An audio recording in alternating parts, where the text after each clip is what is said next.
members of BCIC, Indian Institute of Material Management, and my dear friends. This event is being organized by the International Business Expert Committee of BCIC in association with Indian Institute of Materials Management. We welcome you to this seminar on navigating geopolitical challenges, policy measures, and we gather here at a time when the geopolitical developments are reshaping the global economic order. Shifts in trade alliances, supply chain disruptions, and trade alliances are evolving regularly and altering the landscape. They have directly impacted the way businesses operate. Resilience, therefore, is just not a strategic choice, but it has now become imperative. Preparedness requires foresight, investing in risk mapping, diversification of markets, and strengthening institutional mechanisms that can absorb shocks and sustain continuity. As an industrial body, BCIC stands committed to being a platform for dialogue, knowledge sharing, and advocacy. Together we can therefore transform challenges into an opportunity to withstand the turbulences as they emerge, to become stronger and be future ready. So without much ado, I'll request now this chief guest to the Senior Vice President to come on the stage and welcome the audience and also give a brief on the backdrop of the event.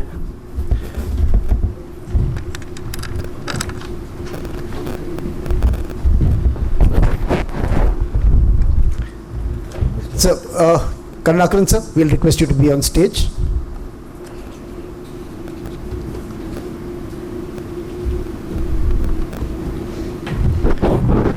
I'll request the Senior Vice President to deliver the welcome address. Good afternoon to everybody. First of all, I would like to mention to you that this particular program has been organized by BCIC along with the Indian Institute of Materials Management. I think this is our first program. I'm very happy to associate with them. Sir, we look forward to have more such programs in the future. We have with us our chief guest, Dr. Kotraswamy M, IRS, Commissioner Central Tax, Bangalore North Commissionerate.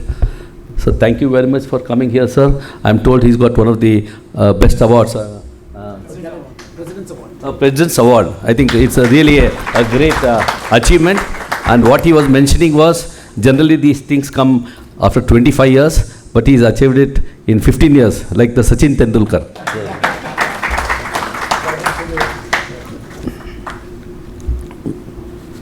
We also have Mr. Karnakaran, the President. Sir, welcome you all. I would like to also recognize the presence of Mr. K.V. Sudhindra, National Council member, and an entire team of Indian Institute of Materials Management. It is really wonderful to see such a diverse and engaged audience here today from industry, banking, logistics, policy, and academia. That itself shows how interconnected global trade has become and why conversations like this are so important today. On behalf of BCIC, I am again formally would like to welcome you all for today's session. As many of you know, BCIC has been the apex chamber of commerce representing large and medium industries in Karnataka since 1976. Incidentally, we are celebrating our 50th year, the Golden Jubilee year. Today, we are proud to have a very strong and diverse membership base of about 800 companies across sectors, including manufacturing, IT, ITES, biotechnology, engineering, food processing, pharmaceuticals, services, consultancy, and legal. BCIC continues to play a very active role in promoting trade and investment both within the state and internationally.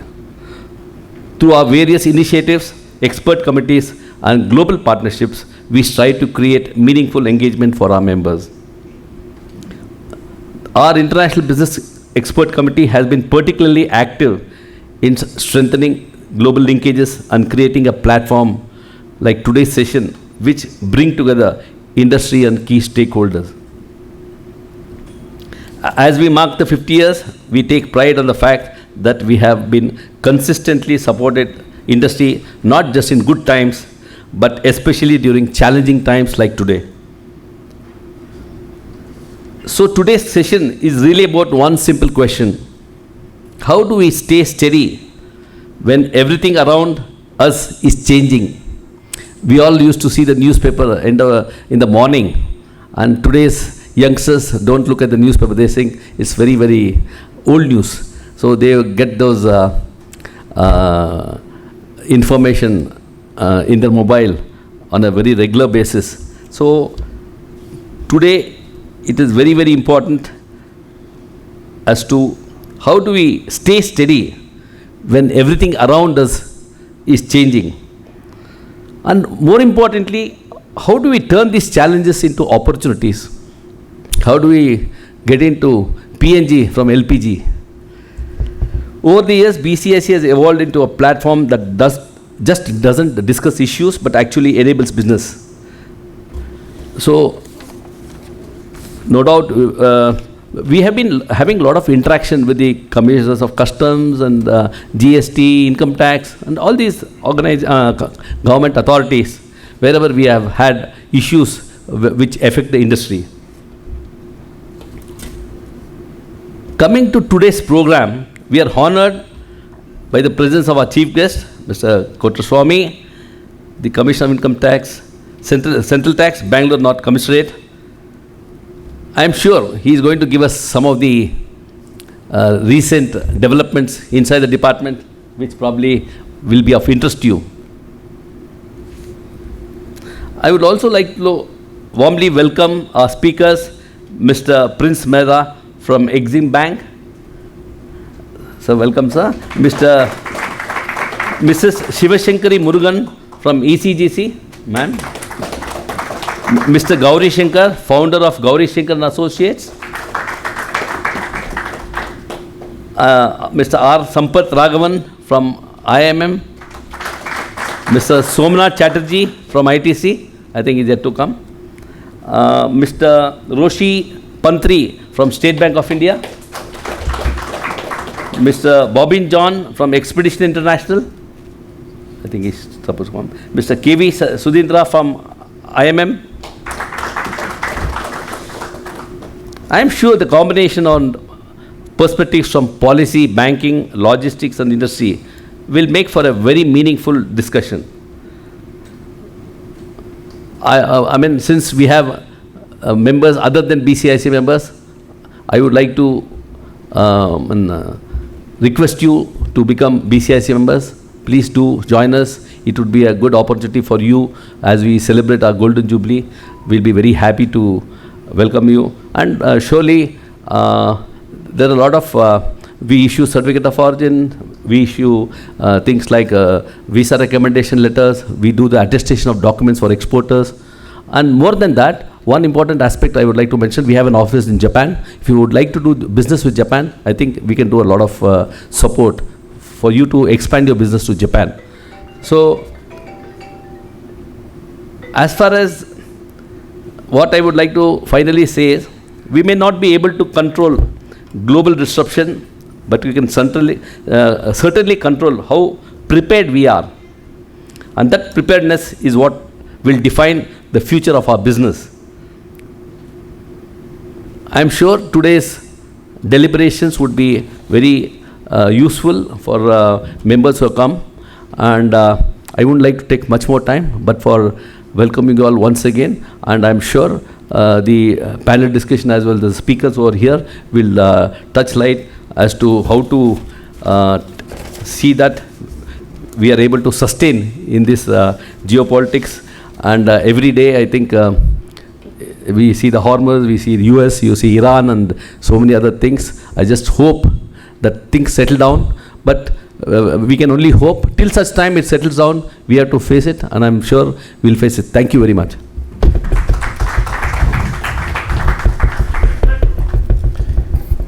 Thank you so much, sir, for giving us these insights. Like we had our Senior Vice President introducing Mr. Kotraswamy. Dr. Kotraswamy, an officer of the Indian Revenue Service, Customs and Indirect Taxes, currently serves as the Commissioner Bangalore North, CGST Commissionerate under the Central Board of Indirect Taxes and Customs. A gold medalist in veterinary science, he began his career as a veterinary officer before clearing the civil service examinations in his first attempt in 2006, securing an All India rank of 176. He has held key roles across Maharashtra, Goa, Mumbai and New Delhi, including with the Directorate of Revenue Intelligence, and has served internationally as the Council of Economic Cooperation and Commerce in Nepal. He has represented India at several international forums and participated in global engagements on custom enforcement and trade facilitation. His distinguished service has been recognized with the Presidential Award for Distinguished Service on Republic Day 2023. He is known for his diverse interests, including reading, travel, and languages, and is fluent in multiple Indian regional languages. We extend a very warm welcome to Dr. Kotraswamy and request him to address the gathering. Namaskara. Thank you, Colonel Ravindra Singh, for the introduction. Office bearers of BCIC and IIIM, and the expert panelists who are part of the gathering, and all the representatives of industry, basically. It's a great honor and privilege, not as chief guest, rather to be amongst such luminaries of industry itself is a great honor and privilege. And I was interacting before coming here with Colonel Ravindra Singh and CA Ravi. He was mentioning that he is heading international business wing of BCIC. You have entered into around 40 MOUs with various countries. So then I thought the BCIC is already resilient with 40 international MOUs. That itself shows the preparedness the BCIC is already in. Whatever it is, now coming to the seminar itself, since there are already experts sitting here, they will be guiding you through maybe EXIM facilities, ECGC, and they are talking about road tap. So certainly it's going to give you some giveaways which will help you maybe transform your business. Maybe it will help you in diversifying your markets, whether it is on procurement side or on your marketing side. I just thought I will, though Sampath Raghavanji, the day he came to invite me, he has told me, I said I will speak extempore. He said, no, nothing extempore, it's a very serious meeting. You have to speak sense. So I will stick to Sampathji's order, because in government we follow order, right? So I stick to the order. I will give you a very broad brush of what these tensions are, because I don't want to usurp the roles of Prince and Shankari Madam and Gauri Shankarji. I will give a very broad stroke of the geopolitical tensions and maybe a very broad policy purview of what has already been done in at the top level from the government of India, and maybe how you have to find your way yourself as trade representing the industries yourself. In fact, I was really happy, and it literally went into my head when CA Ravi and Sampatji in the interaction just before coming here, when I was mentioning about him, you have already entered into 40 MOUs. So certainly, is there already some results coming out of it? Are there some industry tie-ups and something has come out of it? So he was mentioning that because of an agreement with Osaka, mayor of Osaka in Japan, one unit from Pina were able to have a collaboration with Japan with respect to smart manufacturing. But immediately Sampatji intervened and said, "Ki sir, we are like as a trade body, we can just facilitate, we can just have understanding and agreements. But at the end of the day, it is the industries themselves, the manufacturing units themselves, the establishments themselves, who have to see the way and have the collaboration or tie-ups or whatever it is to move forward." So that is a very profound statement. As a government or as an industry body, we may just lay a roadmap. We may come up with some policy interventions, but at the end of the day, it is for you who are in the industry, who are here in the competitive world, who are here to build your industry footprints. You are the one finally have to find way and take the help of policy measures and go forward. It said, when America sneezes, the world catches cold, right? And now the big geopolitical tension is again because of sneezing from America only.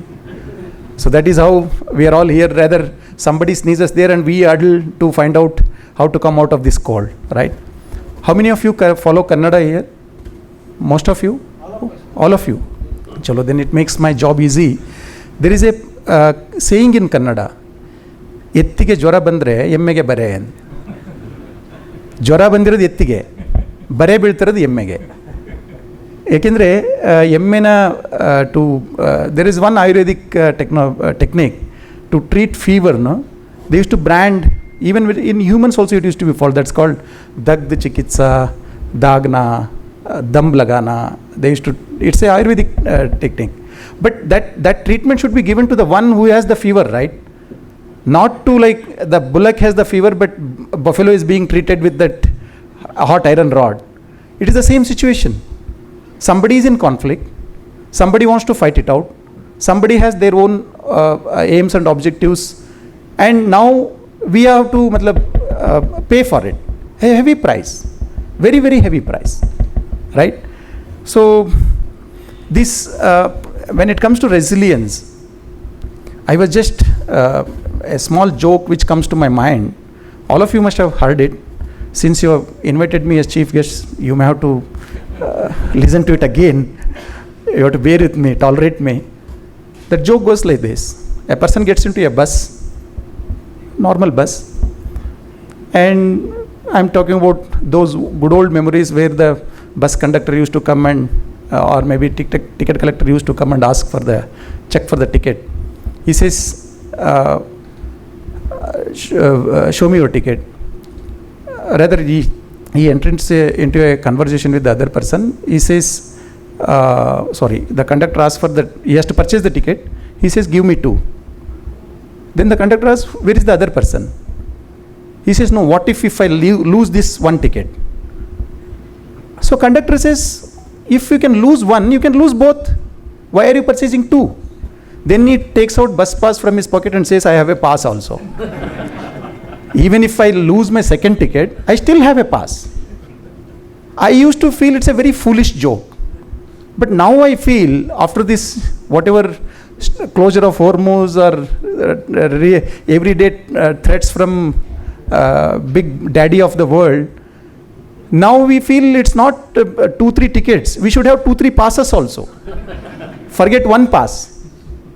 It's not. We are not going to manage with one pass. We may have to buy 2-3 tickets also and have 2-3 passes also. So I think this joke, it's a joke rather, but it fits exactly, it's very relevant and exactly fits the situation right now. We need to, whether it is our sourcing, whether it is our marketing, we need to have lot of multiple options. We cannot trust one straight or one sea route or one air route for our supply chain. Okay, so I think maybe Saudi had learnt it long back, or maybe it was a land of profit, so they knew, they already were prophetic to know some such thing can happen near future, or maybe they learned from their Iran-Iraq war of 1980s. So they came up with this east-west pipeline already. But again, there is a issue with that. Even that pipeline opens into Red Sea. So again, there are Houthis sitting there. So we can't just escape the geopolitical situation with one option or thing. That's the reason I said, even if you are buying 2 tickets, go for 2-3 passes also. I think from Government of India's perspective, with our whatever was said and done during our G20 summit 2023, we have come up with a very futuristic IMEC. All of you must be aware. We came up with India, Middle East, Europe economic corridor. If that kicks in, I think now that is gaining momentum. Neither Suez nor Strait of Hormuz, Cape of Good Hope is always there, but it's a very costlier affair in terms of the cost incurred on freight, in terms of the sailing days. So maybe if this comes through, India to UAE, Saudi, Israel, and to Mediterranean and Greece, to the planned corridor to between India and Europe, I think if that happens, I think a lot of the choke points, especially the fuel choke point, and which further gives rise to the vicious cycle of all other things, mother of all the issues which we are facing right now. Like, I had never imagined that one sea route closure can close down 40,000 business establishment in Bangalore. I am told the hospitality sector, restaurant business basically, 40,000 units establishments. I don't know, you may have to tell me the exact numbers. This is what is the estimate. 20% of restaurants in Mumbai have been closed. I was seeing in the news that I think many PGs in Bangalore maybe, and many in Delhi, those who had migrated from Bihar and UP, they were not even able to sustain the cost of rise in cost, especially with the LPG and other allied things. They are just again migrating back to their native places. Somebody's war, some closure, some geopolitical tension giving rise to such a household. Even it has got into the households of a very farly located and no party India. It's nowhere a party to such a situation. And I'm told in Morbi, especially the MSMEs, Morbi, which is world's second largest ceramic manufacturing place, there are around 750 MSMEs who are into this industry business there. They earn their 40% of their income comes from exports. I am told out of 750, which is like 53,000 crore business, 400 have closed down just because of gas supply. There is no gas. Though policy interventions have happened, now Government of India is sourcing officially, it's a fact, like our 85% of import of crude, we used to source almost 50% of it from Strait of Hormuz, which was passing through Strait of Hormuz. Now it is like almost 70% of it is out of that strait.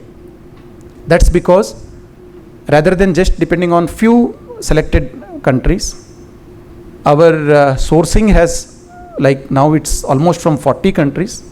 Gradually we are notching up our sourcing from even US also. So that's an example. In fact, if there is some sanction from US regarding Russian oil purchase, we have maybe Iraq, maybe Saudi, maybe UAE, maybe Venezuela for that matter. Maybe now we are exploring Guyana. So that itself is a big example. Even government as a when government procures also, it gives an idealistic way and practice for the industries also to follow. Even now, the biggest source, almost 70% of urea procurement comes from Middle East. That too, again, it was dependent on Strait of Hormuz. Now I think, anyway, we have a buffer of almost, it's said that around 6,000 million metric tons of urea is already available with us, which will certainly help us without any crisis in the agriculture, especially during our Kharif, during our monsoon, June, July, we will not have any problem. But government was really proactive, and we are now looking at sourcing the urea, maybe from Russia, Belarus, and some African countries. And in fact, the tenders are also have been advanced, looking into the geopolitical situation. Why I am mentioning this is, it's what government is doing can be replicated at your level also. Diversify your markets, expect the challenges, and plan it in advance. Preparedness, that's what even in his opening remark, CA Ravi and Colonel Ravindra Singh ji were mentioning.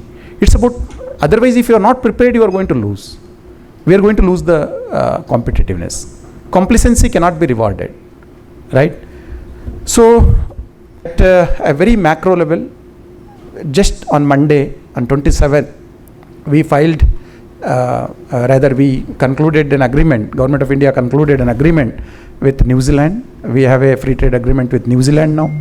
In January, we come up with, it was touted as the mother of all the trade deals, India-EU free trade agreement.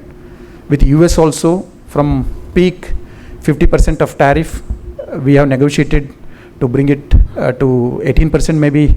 Thanks to US Supreme Court, we may end up paying maybe 10% tariff. So at government level, whether it is escorting the like Operation Energy Security, Urja Suraksha, whether it is Operation Sankalp, which was planned 2019. It was not a knee-jerk reaction to what has happened in Hormuz. This was planned in 2019 itself. That is when our Jag Ladki, the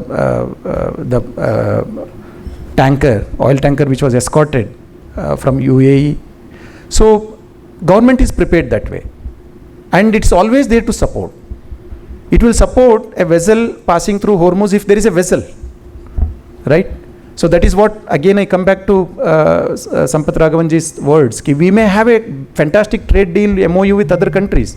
If there are no industries to collaborate, come forward and use that route, then there is no point keeping our naval assets in the strait and in the Arabian Sea or in Malacca Strait or wherever it is to escort you, right? So whether it is physical security, whether it is credit facilities, I am not touching on those points, like I said, because I don't want to usurp the roles for which the experts are here. Whether it is, I will touch bit on customs and GST things. I will just give one or two liners. Like initially, even for a cargo or a consignment which was worth more than 10 lakhs, you may have to wait for sea route or seek a ship to take it. Now in this budget, we have come up with a courier reform, wherein even if the value is more than 10 lakhs, you can send it through courier. The thing which would have taken maybe a month to reach Europe, we can reach in a couple of days, maybe 3-4 days or less than a week's time through this method. And to ensure that you have a lot of working capital available with you, in customs it was like first pay and then get the clearance done. Now we have come up with EMI, not the kind of EMIs which our SBI colleague is aware of. It's eligible manufacturer importer. So you take your cargo, your shipment first, and then pay it after a month, like you do it in GST side. So same thing we have come up with on customs side also. AEO programs are already, you are aware. We had authorized economic operator program, where your cargo will not sit in the ports for long. Based on your credibility and based on your risk score, almost compared to others, you will have that trust of the government. You are the trusted importer, trader. So we have that AEO program already in place. From GST side, your exports are all zero rated. Even if you pay it in a week's time, now after the 56th council meeting, we are giving you the refund, provisional refund of 90% of the, in low risk categories again, it doesn't apply to everybody. So we are giving you refund within 7 days. So, so many, ROTEP and ECGC, they will be talking about relief measures. They will be talking about how your freight and insurance. I am told a container for reaching from Mumbai to Dubai, for a container, the freight which used to be around $150 has now risen to $2,000 plus, $2,500. A refrigerated container which used to ideally normally cost around in terms of freight around $700 has gone up to almost $9,000. So it's a very, especially those from textiles, engineering goods and chemicals kind of things, those who operate with a very minor small margin, if the freight goes up this way, like 20 times, 50 times, so it's like shutting down. You don't have any place to survive. So that is when we have come up with this Bharat Maritime Policy relief scheme from Government of India. Maybe the experts will enlighten you on the step-by-step things which you may have to follow to avail those facilities. But one big thing and one center point which I want to impress upon you is, one, diversify. Second, we have 180 missions, Indian missions across the globe. Each country, it's like home away from home. I have worked in Nepal as Consul Trade, First Secretary Trade. So trade and industry bodies were welcome. In fact, I used to proactively contact for business engagements with even individual business entities also. So you may have to use, the information is available at the click of the button. There is all the missions, all Indian missions have one person of maybe at least second secretary grade or first secretary grade, sometimes minister grade, that is like joint secretary level posts. They are all there to help you forge business connections with the country they are there. If nobody is there, Indian Embassy, Indian missions are always there for you.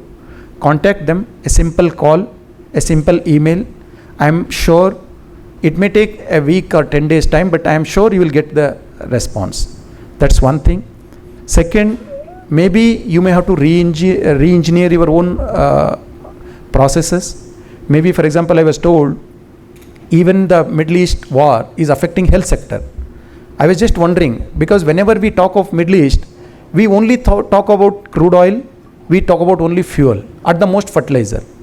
I didn't know even the health sector. Why?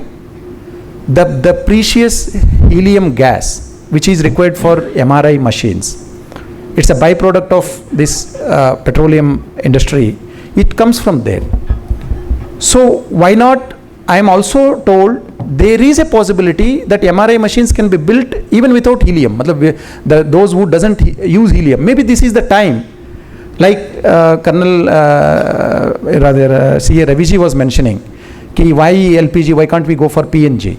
We may have to reimagine ourselves. Maybe induction cooking, maybe solar cooking, maybe hospitals rather than running on diesels, generators, maybe they should switch to renewable energy. So we may have to.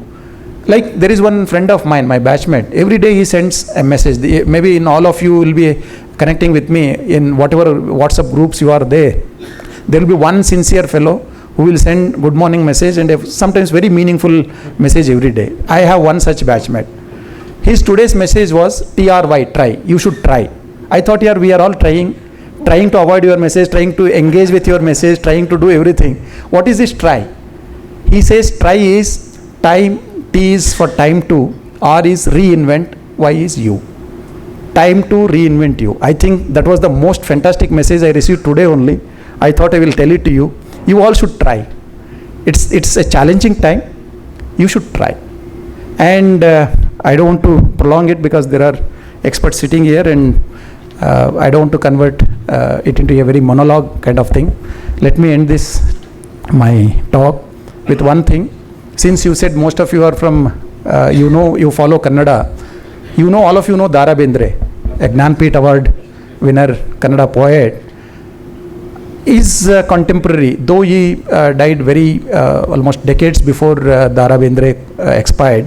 One Madhura Channa, he was another poet. In 1953, when Madhura Channa died, even Dara Bendre went to his funeral. So, unlike Northern Indian practice, so Madhura Channa was basically buried, right? He was not cremated. He was buried as part of the funeral. Dara Bendre was called upon to speak on that occasion. It was a very embarrassing situation for him. He said, "Yeah, it's a funeral. Am I supposed to speak about it?" But since they forced, he was such a stalwart poet by that time. He says, ಕನ್ನಡದಲ್ಲಿ ಹೇಳ್ತಾರೆ ಅವರು, ಇವತ್ತು ಮಧುರ ಚನ್ನರನ್ನ ನಾವು ಹೂತಿಲ್ಲ, ಅವ್ರನ್ನ ಬಿತ್ತಿದ್ದೇವೆ. We didn't bury him, we sowed him. Why I am telling this is, the geopolitical tensions, whether it is tariff barriers or physical barriers or war or whatever is happening, let your resilience, let your reinvention, let your ingenuity to overcome these things, your genuine thought processes, they should not die with these tensions. They should not be buried with these tensions. These tensions should become seeds. They should be sowed into your mind, where they should sprout back with new ideas to overcome such challenges. Hope today's experts, panelists will sow such seeds into your minds, which will sprout and which will certainly guide you to navigate the closed straits. Thank you very much for inviting me. All the best.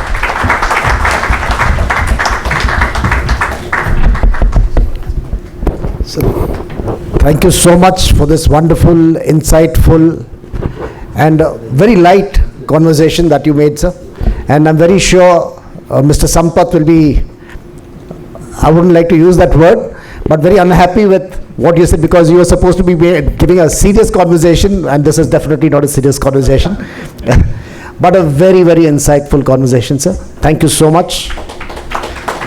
So on behalf of BCIC, we would request you to accept a memento on behalf, sir. Request the Senior Vice President to hand over the memento to him.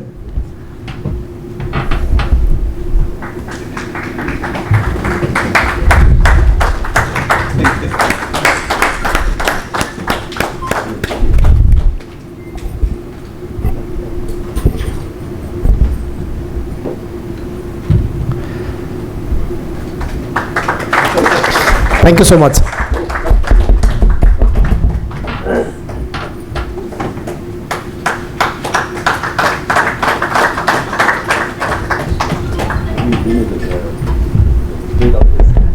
Now I'll request Mr. Karnakar to say a few words.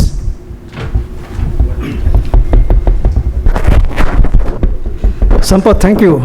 I'm sure he didn't command it, sir. He was requesting, sir. Sampath doesn't command, he only requests you. One incident I really want to share in this. When myself and Sampath and Colonel, we want to invite sir. In fact, we went early. It was not that he was delayed. Believe me, you guys, being a senior officer, he literally had to tell at least 10-15 times, sorry, I was delayed. Sir, it was not you. In fact, we came early, sir. So you don't have to be sorry. Thank you so much for your presence. See, what happens when you senior officers, one thing with sir is, any given time anybody wants to meet him, his door is open. Generally, when you go meet senior officers, we had appointments, they make you wait, all that. But with you, sir, we never had the issue. Thank you so much for being so kind to all of us, sir. Can I request all of you to just give a standing ovation, please?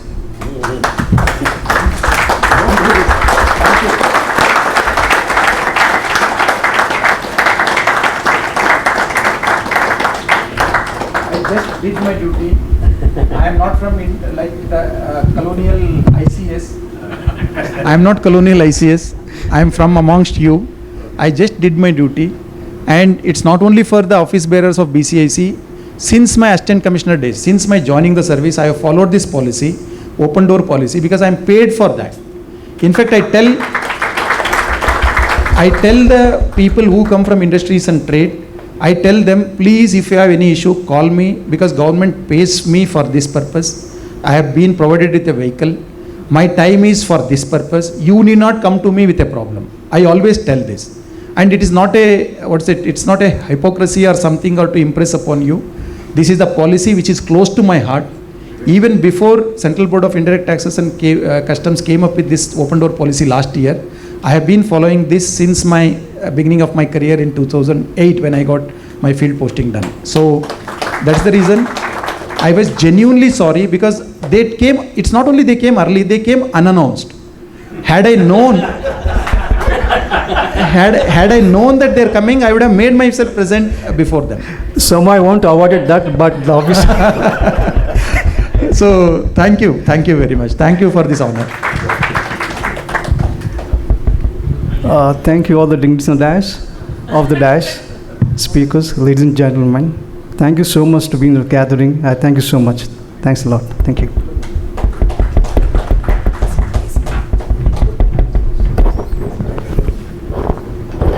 Thank you once again, sir. Thank you so much for your wonderful speech.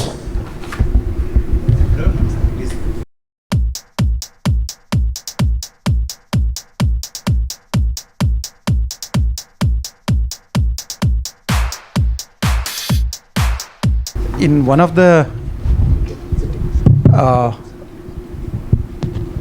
conference, like there were experts like this, like Colonel Ravindra Singh ji said, Sampath ji will be very unhappy, so I am very afraid of going to that chair now. But I told them one thing there.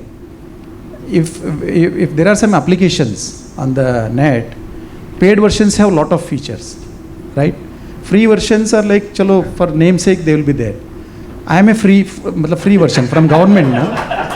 I am a free version. I don't have much features. You will not like. Finally, you will end up deleting that application, go for premium versions. That is another reason I don't wanted to say anything about. So it's not intentionally I wanted to make you unhappy.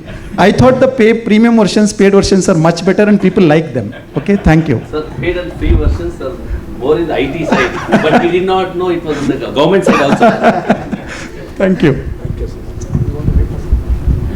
I would request our speakers to come onto stage, please.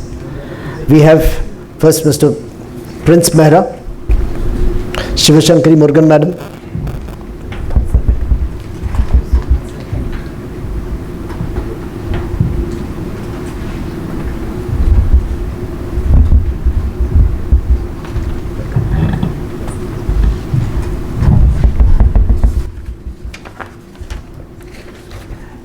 and Mr. Gauri Shankar.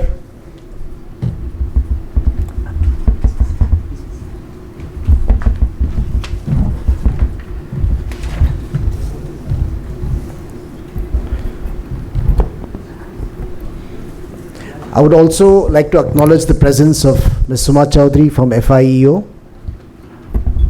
Welcome, ma'am. Now, starting with the session 1, we have Mr. Prince Mehra from Exim Bank. Mr. Prince Mehra holds a bachelor's degree in chemical engineering from Banaras Hindu University. Following his graduation, he began his professional career at Indian Oil Corporation Limited as a production engineer. Thereafter, he pursued a master's in business administration from IIMM Trichinopalli. He has been associated with Exim Bank since May 2003. He is currently the Business Development and Relationship Manager role in Bangalore office of the Export-Import Bank, Exim Bank. He'll be talking to us about Exim Bank's strategic export support framework. Over to you, Mr. Prince. Yeah, thank you, Ravi sir. So, first of all, I would like to thank BCIC team and Indian Institute of Material Management for giving us the opportunity to present on behalf of India Exim Bank. I would extend my thanks to honorable chairs and the honorable participants for being present here today. To begin with, I'll just briefly discuss the overview of what is the today's presentation about. So as I'm here on behalf of India Exim Bank, so which is a export credit agency of India. So my focus will primarily be on the export related trends and the banking products that are available for the companies. So first of all, I will just briefly touch on the macroeconomic trends. Now this slide basically give you like what is the growth perspective in the current market scenario. Now the global economic and trade sentiments have taken a significant hit in the current recent months, and the higher trade barriers and the elevated trade policy uncertainty in the recent years and the global geopolitical tensions has led to trade tensions and significantly weakened the growth perspectives globally. So as per the data provided by the IMF in the latest World Economic Outlook in the April 2026, the global growth is projected to be somewhere around 3.1% in 2026, which has come down from around 3.4% in 2025. Similarly, even the World Trade Organization WTO, the global trade outlook, also expects a tremendous slowdown, especially from the perspective of the merchandise exports. As we can see, it gives just bifurcation of what is the trade slowdowns and from the service sector as well as the merchandise sector. Now merchandise sector is drastically impacted, which is expected to come down from around 4.6% in 2025 to around 1.9% in 2026. The service sector has also seen a slight downward trend, which has come down from around 5.3% in 2025 to 4.8% in 2026. Now merchandise export is the one that is broadly being impacted because of the current this supply chain restrictions implemented by caused by the recent geopolitical tensions. Now coming to the next slide, this slide basically focuses on the India's export trends and how they have been in the regarding what are our exports into the different geographies. Now USA continues to be the India's top export destination and accounting almost for 1/5 of our global trade merchandise trade, which is around 20%, which is also followed by other economies like UAE, China, Netherlands, UK, and other exports. The top 5 countries represents almost 40% of our export output. The second graph basically gives the other non-traditional geographies where India has been promoting their exports, including such as Central Asian region, Eastern European region, which include like if we can say Turkmenistan, where the export has almost doubled. So as sir was also saying, we need to diversify our exports to account for the current geopolitical tensions.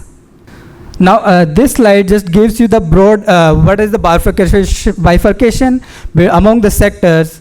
Like if you can see that around this 28% of our export output is especially in this engineering goods sectors. And coming to next, the petroleum sector, electronic goods, drugs and pharma also account almost. So these sectors cumulatively account around 60% of our exports.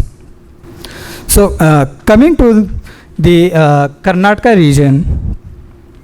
Now Karnataka has a diverse and technologically advanced manufacturing base, which is the key driver for its strong export performance. Karnataka accounts for the 4th largest state in the terms of merchandise export, following after Gujarat, Maharashtra, Tamil Nadu. And Karnataka is the account for the around 7% of India's gross export, and it also like in the past 8 years, Karnataka has shown a strong CAG a growth of around 7.8%. So Karnataka's export is driven by its high-tech products such as telecom instruments, accounted for around 18% of the total goods export from the state in financial year 2025, alongside products such as electrical equipments, electronics, and other products. Overall, these 10 sectors accounts for around 60% of state's exports. With these macro trends, I will come down for the basically what are the Exim Bank and how Exim Bank can support the exports related requirements of the companies. So first of all, I'll just briefly introduce Exim Bank. To begin with, India Exim Bank is a wholly government-owned financial institution with mandate for the promotion of exports through funding supports. It also works closely with various policy making agencies to provide input for the export promotions. So being rated at par with the sovereign rating, it allows bank to gain funds from the international market and pass on those benefits at a lower rate to the companies. So this slide basically gives you the idea of at which stages company may require funds. So a company may require funds at various stages, including from the product development stage to its manufacturing, and then setting up of their manufacturing units, expanding their export capabilities, and trade related functions. So a company can avail funding from Exim Bank at various stages, right from the R&D, and then setting up their manufacturing units, and for expanding through procurement of capital equipments and trade related products which they can use for managing their working capital. Now coming to the next slide, so I'll just briefly discuss what are the major lending programs of Exim Bank. So I'll just briefly give you the use cases that company may have for accessing the funds. So first one is the export oriented unit term loans. So what it means is basically company may require funds for their promotion of export capabilities. They may require to establish a new setup of another setup of their manufacturing facilities within India or outside India. So for those setup, they will require huge funding support, which is usually a long-term tenor, and for that they will require various approvals, procurement of land, machineries. So Exim Bank can support these companies for setting up of their units. Now a second one is basically this production equipment or import finance program, where Exim Bank can support companies by for their requirement of any procurement or sourcing of any capital equipment, which could be from the imports as well as if they are domestically sourcing those machinery. So when a company procures this capital equipment, it basically allows them for expanding their manufacturing capacity, which in turn will help them to export more. Next one would be this overseas investment finance program. So this is one of the key program of Exim Bank, which allows a company to go on abroad and invest in overseas. So it could be through greenfield or brownfield expansion. So they could be setting up a new manufacturing unit overseas for it could be for various multiple reasons. It could be for the gain of a new market, or it could be to gain the technology, IPRs, and other things. So another way for companies to expand overseas is by identifying certain companies that have synergy with their current business strategy, and they can just go on and invest through their equity. So acquiring these companies also, we can support companies for this overseas direct investments. As I was mentioning, Exim Bank also supports, promotes innovation. So for this, we support companies who are undertaking R&D, research and development. So under Exim Bank, we support both for their revenue expenditure as well as capital expenditure, because usually what happens is when a company is investing in R&D, they require a lot of support, funding support, as well as the technology support from their companies. For that one, they will need to invest more funds. So bank can allow companies to fund their supports.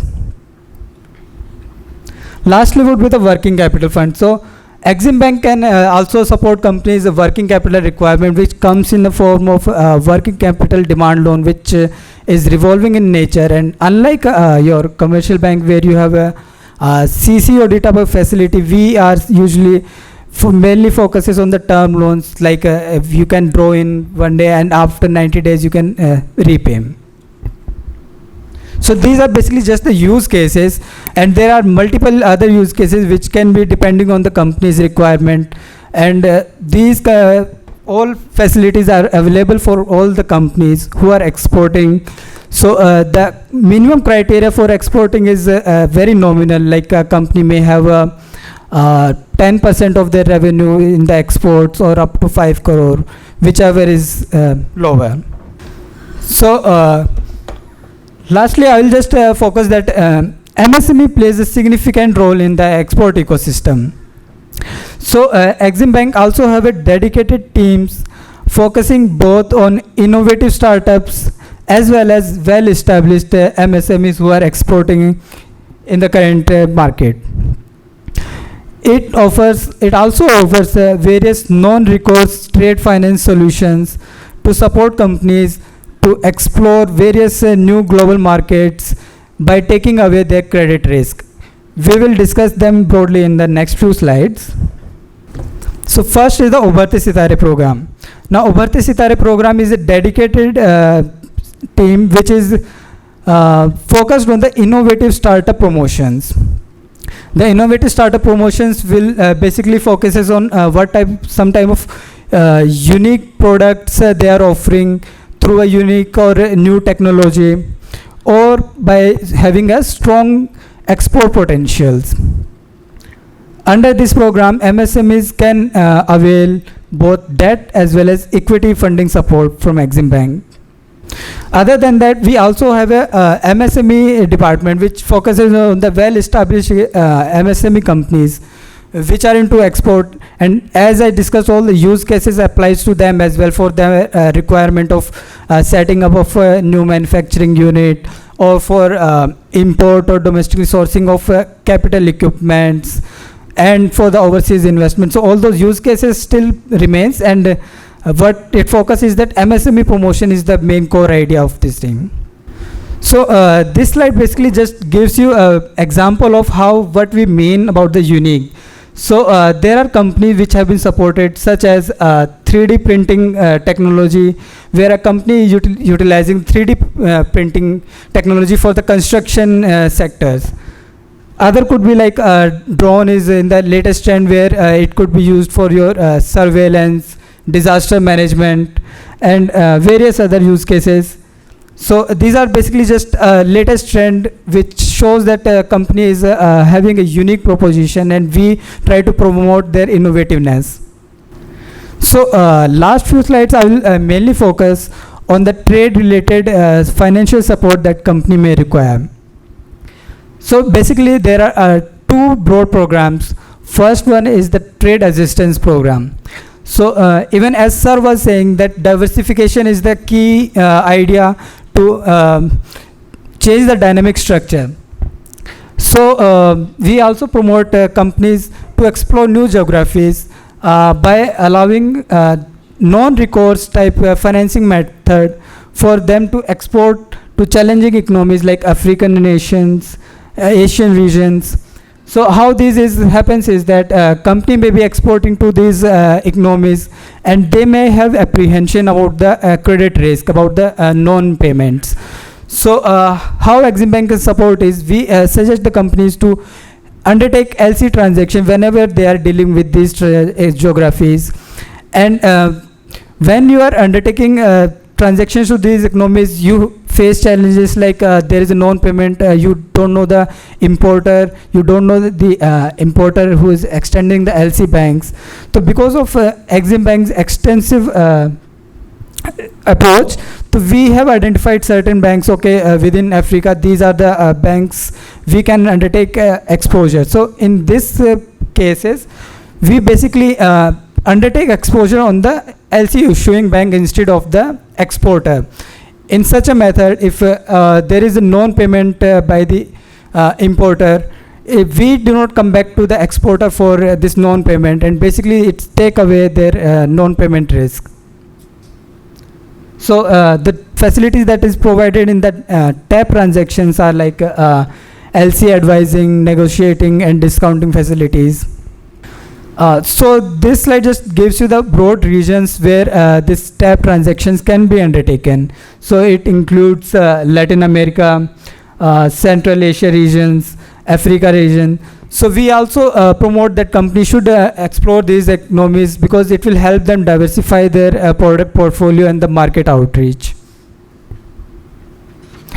So as I mentioned, in TAP product, bank has identified over 70 countries where they have relations with existing banks where they can establish working capital limits or limits basically for companies to explore their exports.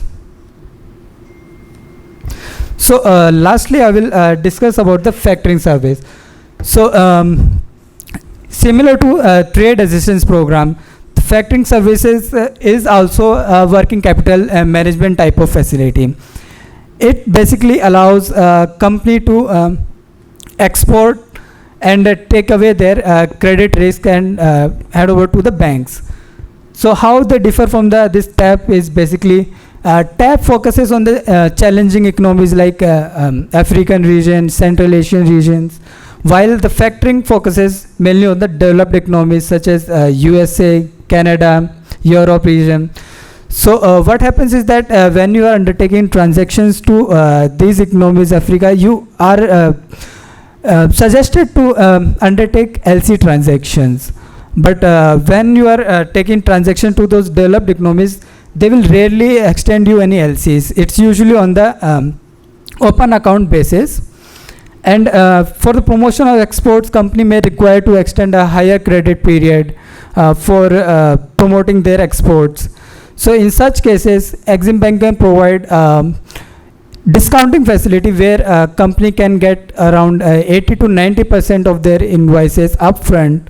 And as similar to like this TAP factoring, this is also non-recourse funding based, where in case of there is a non-payment by the importer, the payment risk is taken care by the Exim Bank. So this allows companies to at least promote and export the higher quantities by taking away their credit risk.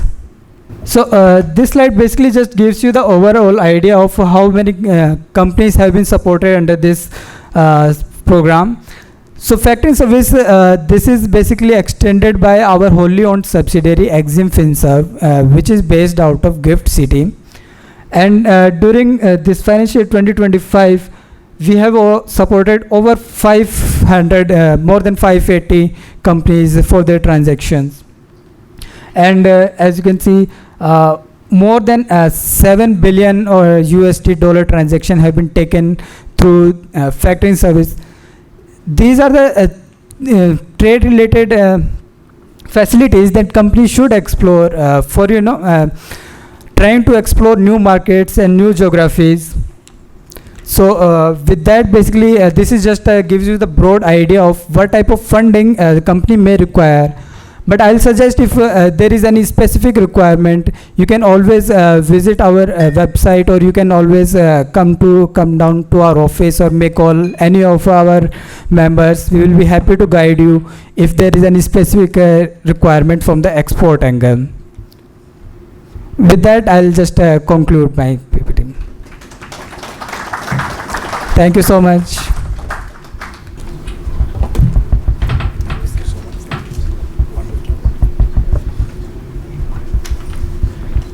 Thank you so much, Mr. Prince Mehra. It was a wonderful and insightful speech into one of the offerings of Exim Bank. Now I invite, now we'll have the session 2 of the conversation, the ECGC Products and Services and Relief Scheme, a targeted response to the geopolitical disruptions. We have Mrs. Shivashankari Madam, who will be giving us a talk on this. Mrs. Shivashankari holds a postgraduate degree in Commerce and completed Executive Certificate Program in Strategy and Leadership from IIMM Indore. She joined ECGC in 2002 and has served the organization in various capacities in its different sectors. She's headed ECGC branch office at Hyderabad and also Bio Underwriting Department at the head office.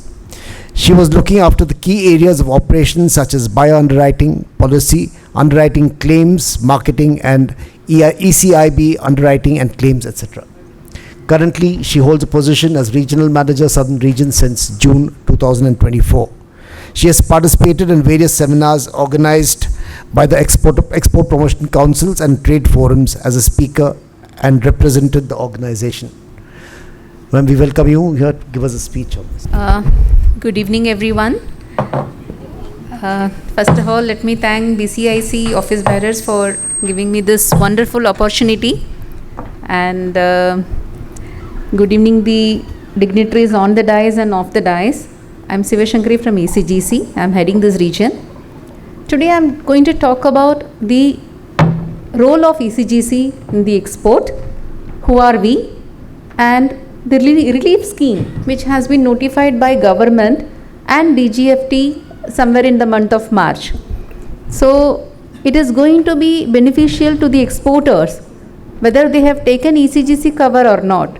So that is the very purpose of having this meeting, so that the exporters, because we all know that what is happening around us, everyone is very well aware, and the government has intervened at the very right time so that the exporters can get some relief. So the name has been chosen very aptly. So I'll come to that. Let us have this presentation. ECGC, we are into this credit insurance for the last more than 6 decades. The wholly owned Government of India company as a sole government-owned credit insurer in this country, established in 1957 and under the Commerce of Industries and Ministry control, and regulated by IRDA. Who are we? ECGC is there to protect the Indian exporters from the credit risk. Today we are talking about all this geopolitical risk, what is happening around us, but it is not new. If you see the trade from 19th century onwards, when you are doing any trade on credit, definitely that is going to have some sort of risk element associated with that. Without the risk, the trade cannot happen, right? I think everyone will agree on that. So whenever you are making any trade, be it a domestic or export, and it is not that you are going to get all your payment invoice value on advance. Had it been as a advance payment, there is no need for ECGC, there is no need for talking something like that, but the business doesn't happen in that way. So whenever you are finalizing any sort of deal with your buyer, I am sure more than 80% of the deal is happening on non-advance payment, which is DA, DP or LC terms. So there are various risks, like for example, if it is DA 180, the buyer has already taken delivery of the goods, and after that he is not going to make the payment to you. Maybe the buyer has become insolvent, maybe the buyer is willfully defaulting you, or it is not that he is taking all the goods for his own consumption. It is ultimately, it is a vicious cycle. So the trade is happening to some other different country. So because of some or the other reason, if the buyer is not in a position to make the payment, not only because of the buyer credential, but also because of the geopolitical risk what is happening today. Be it the Russia-Ukraine war, which has started before 2 years. Before that, it was happening in Sri Lanka, Egypt, all these countries. It's not a war, but all this currency, foreign exchange problem with these countries were facing. So because of that, the countries were not having enough foreign exchange reserves to pay it back in dollars. So all these problems happens. It's not new today, but today, yes, we are into that position where the problem is rising. The customers, especially the exporters, they should know what is the risk with this business. Knowing the risk and also to know how to mitigate the risk. That is the key thing for today's world. So I am going to talk about the risk and what is the option available with you to mitigate this risk, and what is this relief scheme where as an exporter, even without the ECGC policy, you can come to us and you can get some benefit.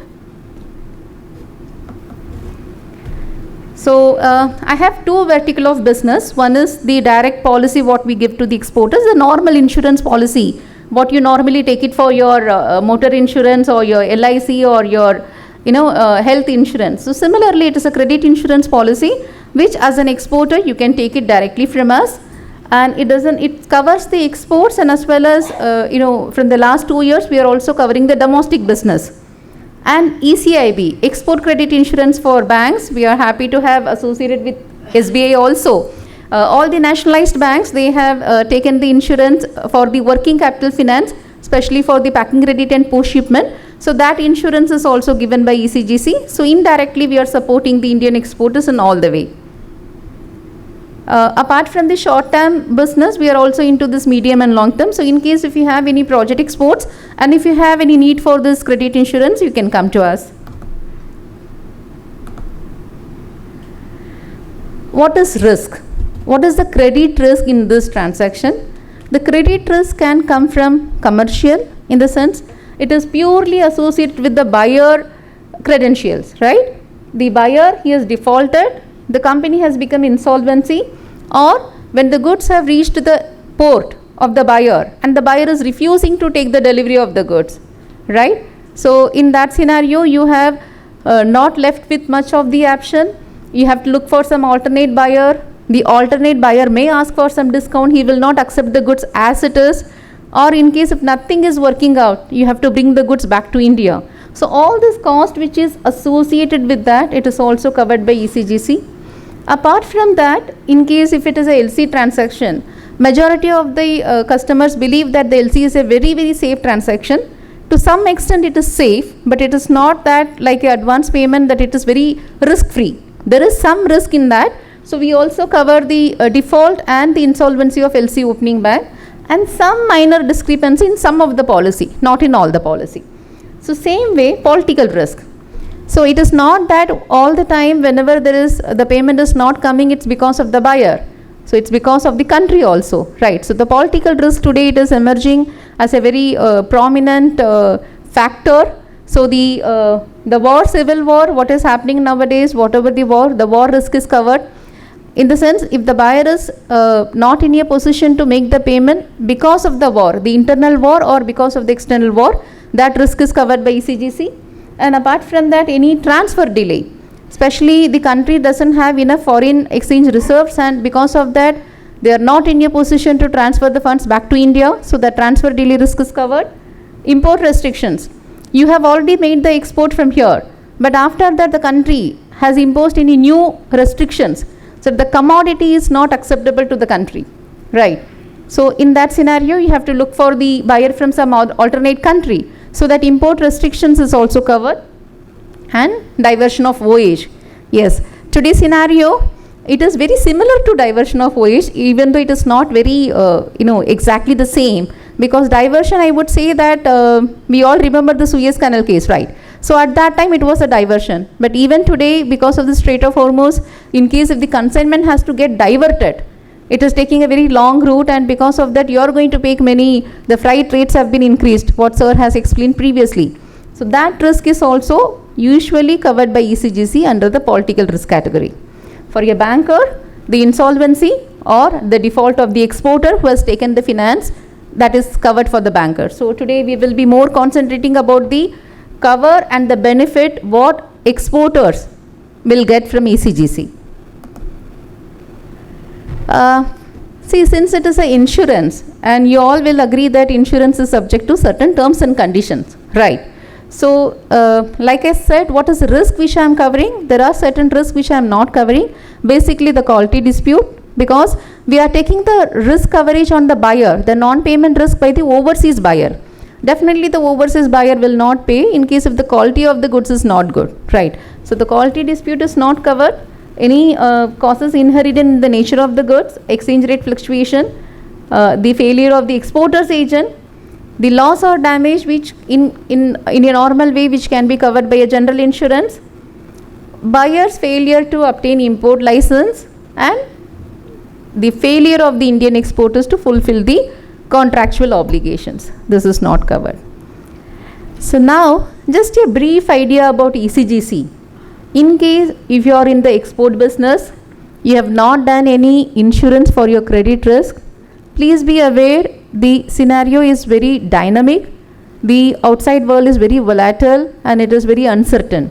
So in these days it will be very, very wise to know that what is the insurance option available with you to insure this risk, so that tomorrow you can also grow your business, you can expand your business without having this fear of losing this money in case if the buyer doesn't make any payment. So that risk you can keep it aside once if you are fully covered by the insurance.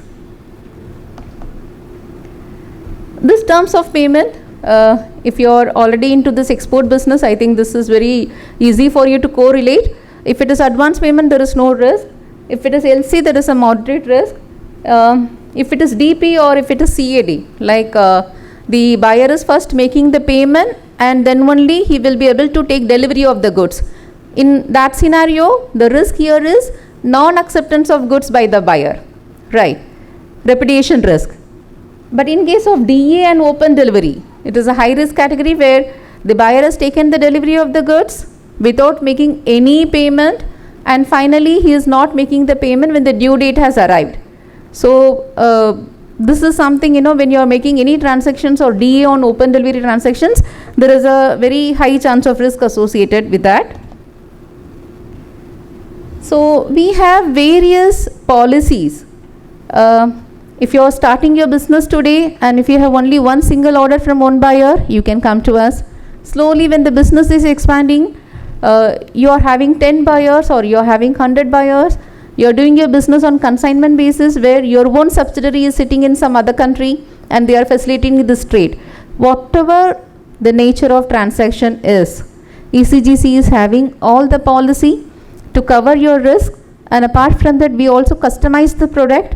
So based on your requirement with some eligibility criteria, the cover can be customized on your specific requirement also. Sir was talking about this AEO. So in case if you are having this authorized economic operator certificate, ECGC also gives the discount. So like 5, 7.5 and 10% discount is also applicable in that. So in case if we can separately discuss about it, what is the features and benefits of the policy in depth. So it's not only credit insurance policy under the post shipment category, but we also have the pre-shipment cover, factoring, and also the domestic insurance policy. So ECGC, since it is a government owned company and with the expertise of almost more than 6 decades, we have covered around 8.6 lakhs crores of Indian exports in last 1 year. This is almost 23% of India's exports, which is covered by ECGC. So be aware about this, and this resilience what we are talking about, what is the way to be very resilient, right? So this is also one of the option available. So now I'll come back to the scheme what has been recently launched on March 19th from DGFT. So this relief scheme, this is resilience and logistic intervention for export facilitation. This has been under the export promotion mission by Government of India, DGFT, and ECGC has been nominated as a nodal agency to operate the scheme. What is the scheme? Have any one of you are aware about the scheme? Any like whatever it is happening in the last 1 month, you must have gone through that. The government, DGFT, ECGC, everywhere we are trying to give this awareness to majority of the exporters. Even in Karnataka also we have done, with FIO we have done one seminar just last week. We have invited, madam was so kind to invite us and to address the participants and the members of FIO. So have any one of you have gone through this DGFT notification, sir? Okay, so let me just explain on that.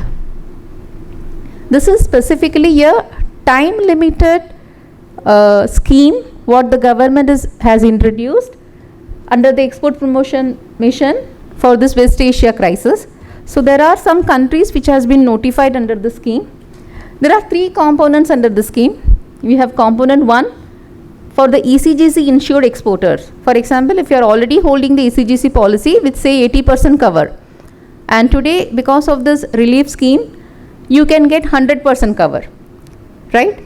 So in case, for example, if the buyer has made the payment but the war risk surcharge has increased and you have to pay more war risk surcharge or more premium, so in that scenario you can come to ECGC for claim once the particular transaction is complete. Like for example, your buyer has already made the payment, so the initial payment risk, you're aware that what is the total loss in that particular transaction. So the ECGC exporters can come to us for the claim. This component 1 and component 3 is applicable for the shipment which has been made from 14th February 2026 to 15th March 2026.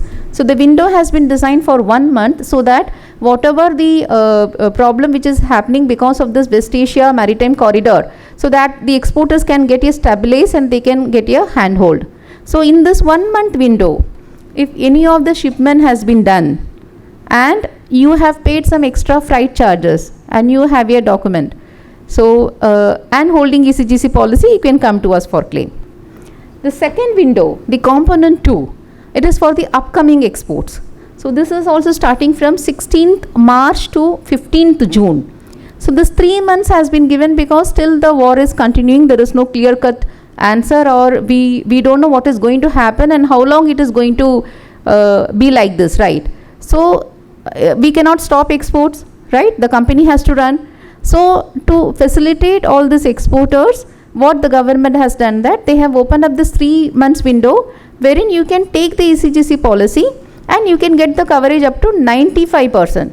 See, the first component, the ECGC policy normally comes with 80 to 95%, right? But here you can get 100% without having any additional premium. That is the most attractive point here. In component 2, for any future shipment up to 15th June, you can come to us. Even if it is for a single order, single buyer, you can come to us and you can take the policy, so that tomorrow if something goes wrong, it could be the non-payment along with combining with this freight charges and everything, you can come to the insurance cover. The third component, it is only for the MSME exporters who have not taken any policy from ECGC. So that is the beauty of this scheme what they have introduced. Even if the exporter has not taken any policy and if they are having the MSME, so if the shipment has happened from 14th Feb to 15th March, they can directly go into our website and they can lodge the claim. Let me just take you through the presentation.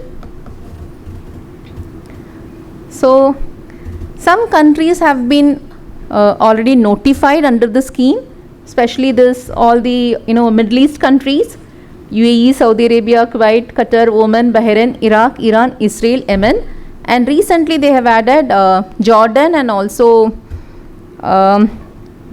Jordan and Egypt. These 2 countries have been recently added in the scheme. Okay. So the consigned any container, it can be a full container, less than container load, or the reefer cargoes, this can be taken. Up to 100% cover for the loss, no increase in the premium, and only back to town on re-import cargo are excluded from relief. However, re-import cases can be covered by ECGC. Right. Any shipment which has reached the port and the buyer is not in a position to take the delivery, he is denying it. You have to re-import the shipment back to India. That can be taken care by the normal ECGC policy, but not under the relief. So this component 2, it is for encouraging and facilitating the coverage for the upcoming shipment. Right. And if you have any orders in hand which is from these particular destinations, and you feel that yes, you know that there is a risk and there is a higher risk involved now, so you can come to us for taking the policy. From March 16th to June 15th, the scheme will be in operation, and maybe the government may extend it future also, we don't know. For the timing, this is the timeline what they have given, and the energy shipment is excluded here. And the same countries and the cover for all the other features are same as compared to the component 1. Here up to 95% of the loss can be covered. This loss specifically for the war related risk and associated political risk. There is no increase in the premium, and for the normal policy holder, in case of re-import, the normal percentage of cover can be given. This is a component 3, which I was explaining that you have to be a only MSME exporter. And in case you feel that I have done the shipment in this period, whatever the government has notified, and you have paid something extra for the freight cost, or it is the war risk premium, war risk surcharge has been increased. Like sir was mentioning that from $150 in Dubai, it has gone up to $3,000, $4,000. So similarly for the refrigerated container also the cost has increased very exponentially. So in this scenario, if you have done any shipment, please lodge the claim in ECGC website. There is with some simple documents, the export documents, you can directly create your exporter code and you can log and you can upload all the documents, you can submit your claim. So that is the reason why the government and the DGFT is also reaching out, creating more and more awareness programs so that many of the exporters should know about the scheme and they should come to us. The government has also, they have some amount has been reserved under each category. So for component 3, the reservation of the amount is on the higher side. So the first in first come out, the FIFO method will be applied here. So the customer who is coming to us and if they are claiming, that claim will be processed on the first place. So please be aware that this is a very good opportunity for all these MSME exporters, because the loss has to be, some of the benefit has to come to the exporters in this difficult times. That is the reason the scheme has been introduced. So please make use of the scheme. Here it is MSME exporters who have not taken ECGC coverage. The onboard bill of lading, this is applicable only for the sea shipment, not for the air shipment. It has to be from the 14th February to 15th March. The consignment destined for delivery or transshipment. In both this scenario, all these countries, whatever it has been notified, if the shipment is going to this buyers or the transshipment is happening from this country. So all these things will come under the cover. And air shipment, back to town cargo and re-import cargo, it is excluded. But all this air shipment and re-import cargo, you can come as a normal ECGC policy holder, you will be getting the cover as a thing. So what is the cost which is eligible for reimbursement under the component 3?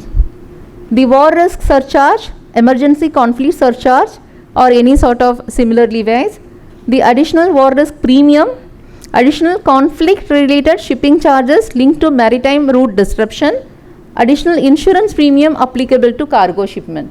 So all this category, in case if you have already incurred some loss and expenses under this category, you can lodge the claim under this component 3. Per exporter, there is a capping of 50 lakhs. So per IEC code up to 50 lakhs you will be eligible.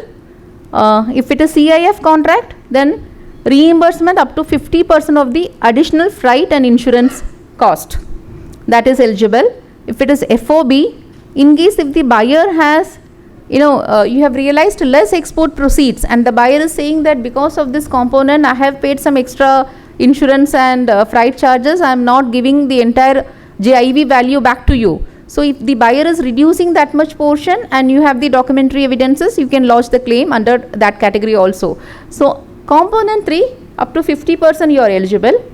If you are already holding ECGC policy, apart from this risk, if the payment doesn't comes, right, here all these things will happen only if the payment comes from the buyer. That risk is not covered here. But if you are taking any ECGC policy, the default risk and the insolvency risk is also automatically covered, right. You can submit the claims directly into our customer portal. You can go to ecgclimited.in using a separate link. That link and everything has been provided, and you can submit your claim there. For non-ECGC policy holder also, we have a YouTube channel. You can please see these videos and to understand that how the scheme is working and whether you have any shipment and you can get any benefit under the scheme. You can please see that. Some of the documents, this is a very basic document which even anyway the customers will be having this document like purchase order, shipping bill, bill of lading, transport and insurance, any sort of communication what is happening, and bank realization certificate and MSME certificate, because this component 3 is especially for the MSME exporters. Thank you. Actually, I have not explained much about ECGC in depth because this forum, I think it will take a very long time. My very focused point for today's discussion is to give you some brief about the insurance which is available by Government of India, brief about relief because that is very relevant unless and until this is open for a very short time, because the shipment is already, you must have done all the shipment by this in this 1 month window, and you are not aware that there is a scheme to get the reimbursement. At least 50% of the cost can be get reimbursed, whatever the additional freight risk charges and the war risk premium you have paid. So that is the reason why we are concentrating more on this relief measures.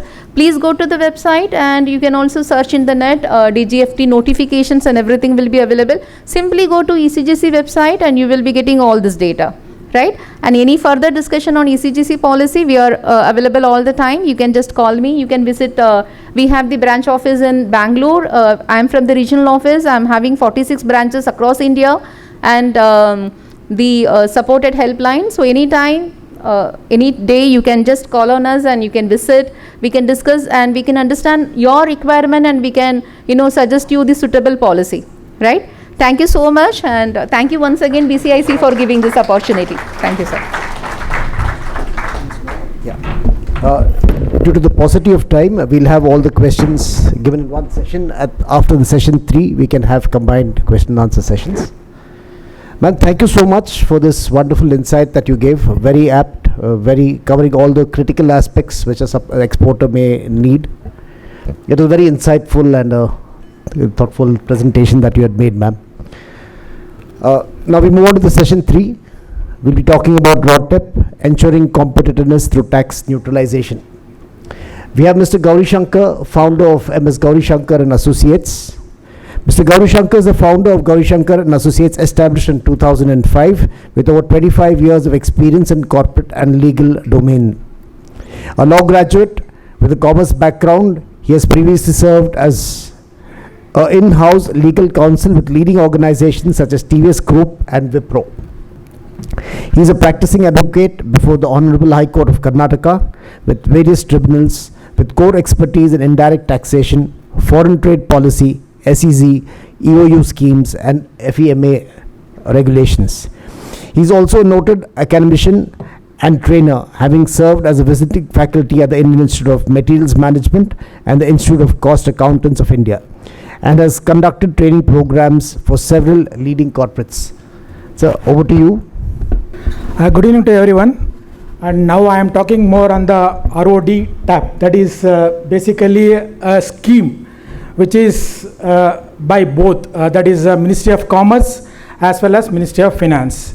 So in this case, I am going to touch upon basically some points of the RODTEP, not on all, because the subject is quite a lot in terms of the each issue being covered. I am just trying to highlight some of the important points which you may just go through that, and in case if you have anything, we can take a query post this session on that. See, RODTEP scheme is notified for the remission of duties, taxes and other levies at the central, state and local level which are borne on the export goods manufactured produced in India. That means basically it is like a remission of duties and taxes to all the things. And further, it also includes incidence of taxes suffered post manufacturing of the goods in respect of the distribution of goods also. So to that extent, it covers a bit more than what you already have in the present scheme under the other this one. And actually the benefit of this RODTEP is not available in respect of the duties and taxes which are otherwise exempted. Like in many cases, if you go through some other schemes like drawback or any other schemes where you're already getting that will not be applicable in this, because this is slightly a different scheme altogether. And one more important point which I wanted to highlight is that this has replaced the MEIS. MEIS is the scheme wherein merchandise exports, which I am going to cover going forward, wherein in 2020 that scheme has been discontinued. Thereafter they bought this particular scheme on that. So to that extent, wherever that is covered, this will not be considered like. And the benefit is given as a percentage of FOB value, that is of your exports, or fixed amount per unit of measurement as prescribed in the appendix 4R to the notification issued by the Ministry of Commerce. So for you to claim anything on that, you will have to go to the notification, see the appendix 4 and see whether you are covered under that or not, and to that extent you will be satisfied that yes, this product is covered. So therefore this scheme provides rebate of central, state and local duties, taxes, levies on export goods which have not been refunded. So that is the most important point. Actually, if at all, if you have already been refunded in some other schemes, that will not come in this, because that becomes unjust enrichment in the legal term. So to that extent, you will have to see whether that is already been refunded. If not, you will be getting under this RODTEP. This does not only include the direct costs incurred by the exporter, but also prior cumulative on all other included taxes, that is on taxes on goods or whatever. But this is not on the services. So the benefit under the scheme is available to all exporters. In this case, the very important aspect is it is covered on all exporters. There is no prescribed thing that only few exporters are there. All exporters, irrespective of the status. Like you may have sometimes that is 1 star, 2 star, like many people have depending on the export performance. But in this case, RODTEP is not applicable to that extent. It is applicable to everybody irrespective of the status and for goods manufactured in India. That is the most important point as far as the RODTEP scheme is concerned. Further, there is no turnover limit.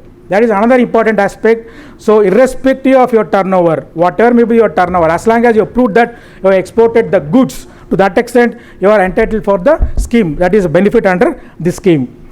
So therefore, this scheme is going to give a boost to the domestic industry and Indian exports, providing a level playing field for Indian producers in the international market, so that domestic duties taxes are not exported. See, the objective of the government is very clear. That tax, there should not be any tax on the exports. So to that extent, the government is looking into a scenario where each and every small component which is being incurred as part of your expense, that will get reimbursed through this RODTEP scheme. So this scheme will be implemented with end-to-end digitization. That means basically it is more to do with the customs, which I am going to refer it. So what are the illustrative taxes which I am going to talk about?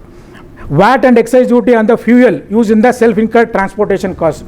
See, this one you don't get in any other schemes as such, because if you go through any other schemes, there's a drawback, means there's a clear-cut drawback schedule, where in the schedule you'll get that entire amount. But whereas in this case, you'll get this also as part of excise duty, fuel used in that, and also used in the generation of electricity. So generation of electricity also there's a tax. I think all of must be aware of that. If you go through the bill, electricity bill, you will find out that. So that is also reimbursed in this. And VAT and excise duty on the fuel used in mining of machines and plants, and electricity on purchase of electricity, and mandi tax. So in many cases there is a mandi tax also. So that is also getting reimbursed here. And also stamp duty on export products. So you may ask, what exactly is that? So you may be executing lot of bonds or lot of documents towards your export transaction. So to that extent, you might incur certain expenditure as far as the stamp duty is concerned. Even that is getting refunded in this scheme RODTEP. And uncreditable CGST, SGST. Matlab, this is basically a GST point. I am just putting one small point in this. Suppose if you are not able to get any claim in those categories, like sir talked about GST refund. In that case, if you are not able to get, that is also covered. It's like basically passenger transportation vehicles, food and beverages, rent-a-cab, because rent-a-cab always goes in a tussle saying that you are used for the personal consumption, not for official, and to that extent you are not entitled. But as far as you are able to prove that, you are going to get that even in the RODTEP scheme. And what is the utilization and e-script transferability? That is, the script would be utilized for payment of duty. That means once you get this script, what you can do is you can get it through that is payment of customs duty, because you will be importing lot of goods to that extent, and that you can use it for customs, basic customs duty, which is being scheduled in the first schedule, and it cannot be utilized towards payment of any other like IGST and all. So that is one of the important point which you should note, and the scrip would be transferable to any other person. See, I think if at all, if you are aware of SIL, which is their long back special import license, where that scrip you can sell it in the market for a premium like that. So to that extent, this is also available to that extent, where you can sell that in case if you are not able to utilize it to other person who is having a valid IEC and also the ICE-GATE registration for that particular person. And what is the validity of this scrip? The validity of this scrip is extended from 1 to 2 years. Earlier it was 1 year, now it has been made 2 years from the date of the creation in the ledger, because that creation happens at the customs level, where you need to go and identify your entry in the customs schedule. So to that extent, that validity means usage of that particular thing is extended between 1 to 2 years. So any unutilized credit, sir, whatever you have to that extent within each scrip, at the end of second year it will get lapsed. So to that extent, you should ensure that either you use it or you can sell it to a premium to other person who is into that business and who can utilize that particular. So regarding the unutilization, you have to use it before 2 years, that is before it get lapsed. So to that extent, the understanding of this is basically, this is available either to you or to someone else in the field wherein they can utilize the scrip. And what is the main advantage of this scheme per se? The ROD scheme would refund, that means refund the embedded central, state and local taxes that were so far not being rebated. That means as I told in the previous slides, this is not getting refunded in either way on any occasion or any other schemes. So to that extent, this is one particular scheme which is being introduced, wherein it gives you all the benefits. So the refund would be credited in exports, that is your ledger account with customs, and used to pay basic customs duty on imported goods. That means you can, it's like a debit credit, wherein if at all when you have any credit to that extent, and wherever you are importing any goods and where you are supposed to pay the basic customs duty, you can utilize this scrip, and to that extent that will be debited, and accordingly you can plan for your next stages. And the scrip is issued under the transferable duty. That's what I was talking to you. It's a transferable duty scrip, and it is in the electronic form, which will be maintained in electronic credit ledger by the CBIC, that is your Board of Excise and Customs, and would be issued in the form of transferable scrips, which could be used for basic. Again, I'm just talking about this duty, and the credit can be transferred to any other importers, as I told, unlike earlier MEIS and SES scrips. I think you are already aware of the MEIS, which earlier it was there. And what are the procedures for availment? Basically, the exporter should make a declaration. That means you are, as an exporter, make a declaration of the claim in the shipping bill, because you are generally raising any shipping bill during the time of your exports. And once the export general manifest, that is your EGM, is filed, the claim will be processed by the customs department. And after processing the claim, a scroll with all individual shipping bills for the admissible amount will be generated and available in the user account at the IC-GATE portal. So to that extent, what happens, these are the processes where you can just get into that, and these are some of the other processes wherein as an exporter log into the ICE-GATE portal and up credit ledger is created, then you are getting the scripts, everything is as part of the thing I just explained to that, and that you can utilize it. And as I talked about you MEIS and ROD debt, the MEIS was given under a chapter 3 of the foreign trade policy, where it is exports from India scheme as an incentive, because it was basically an incentive which is in line with the WTO. But actually, if you just go through that, the MEIS scheme was not incompatible with the WTO norms. So to that extent, what happened, US complained to the WTO saying that this MEIS given by the Indian government is not in consonance with the WTO, this one. So to that extent, they have to discontinue this scheme from 2020 onwards, and 2021 this has come up, that is ROD debt scheme. That's why I just given some slide about MEIS also, for you to understand in depth of that, what is that RODP, why it has come in lieu of the MEIS.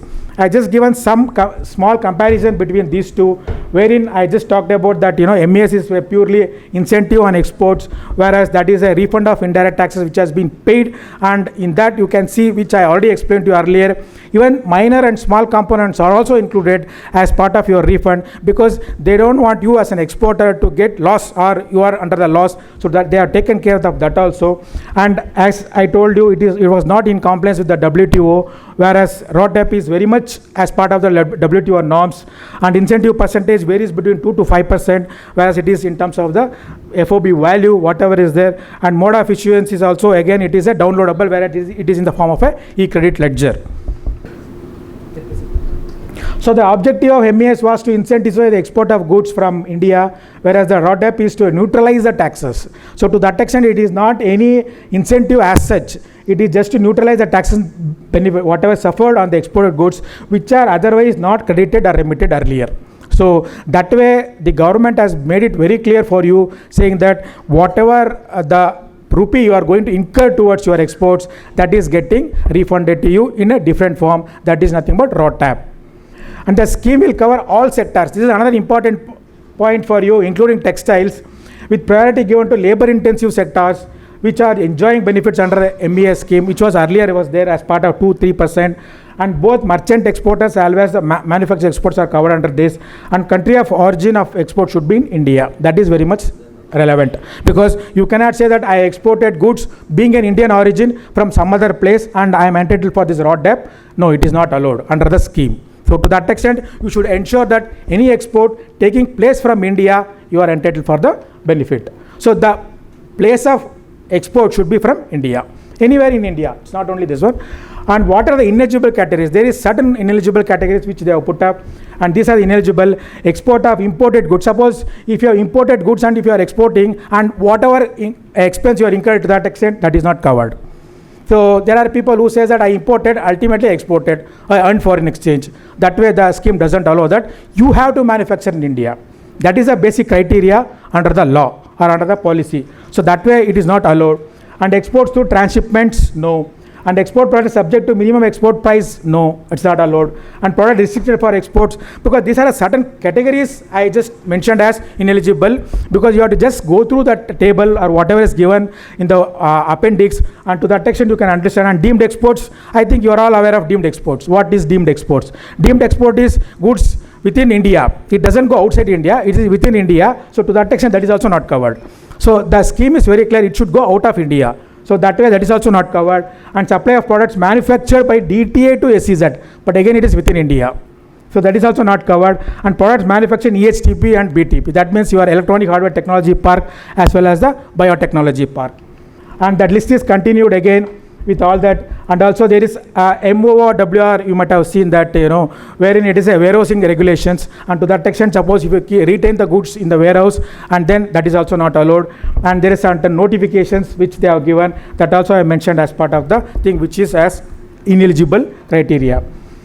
And coming to the advanced authorization, EOU SEZ, whether that is also covered under this is another question being asked for.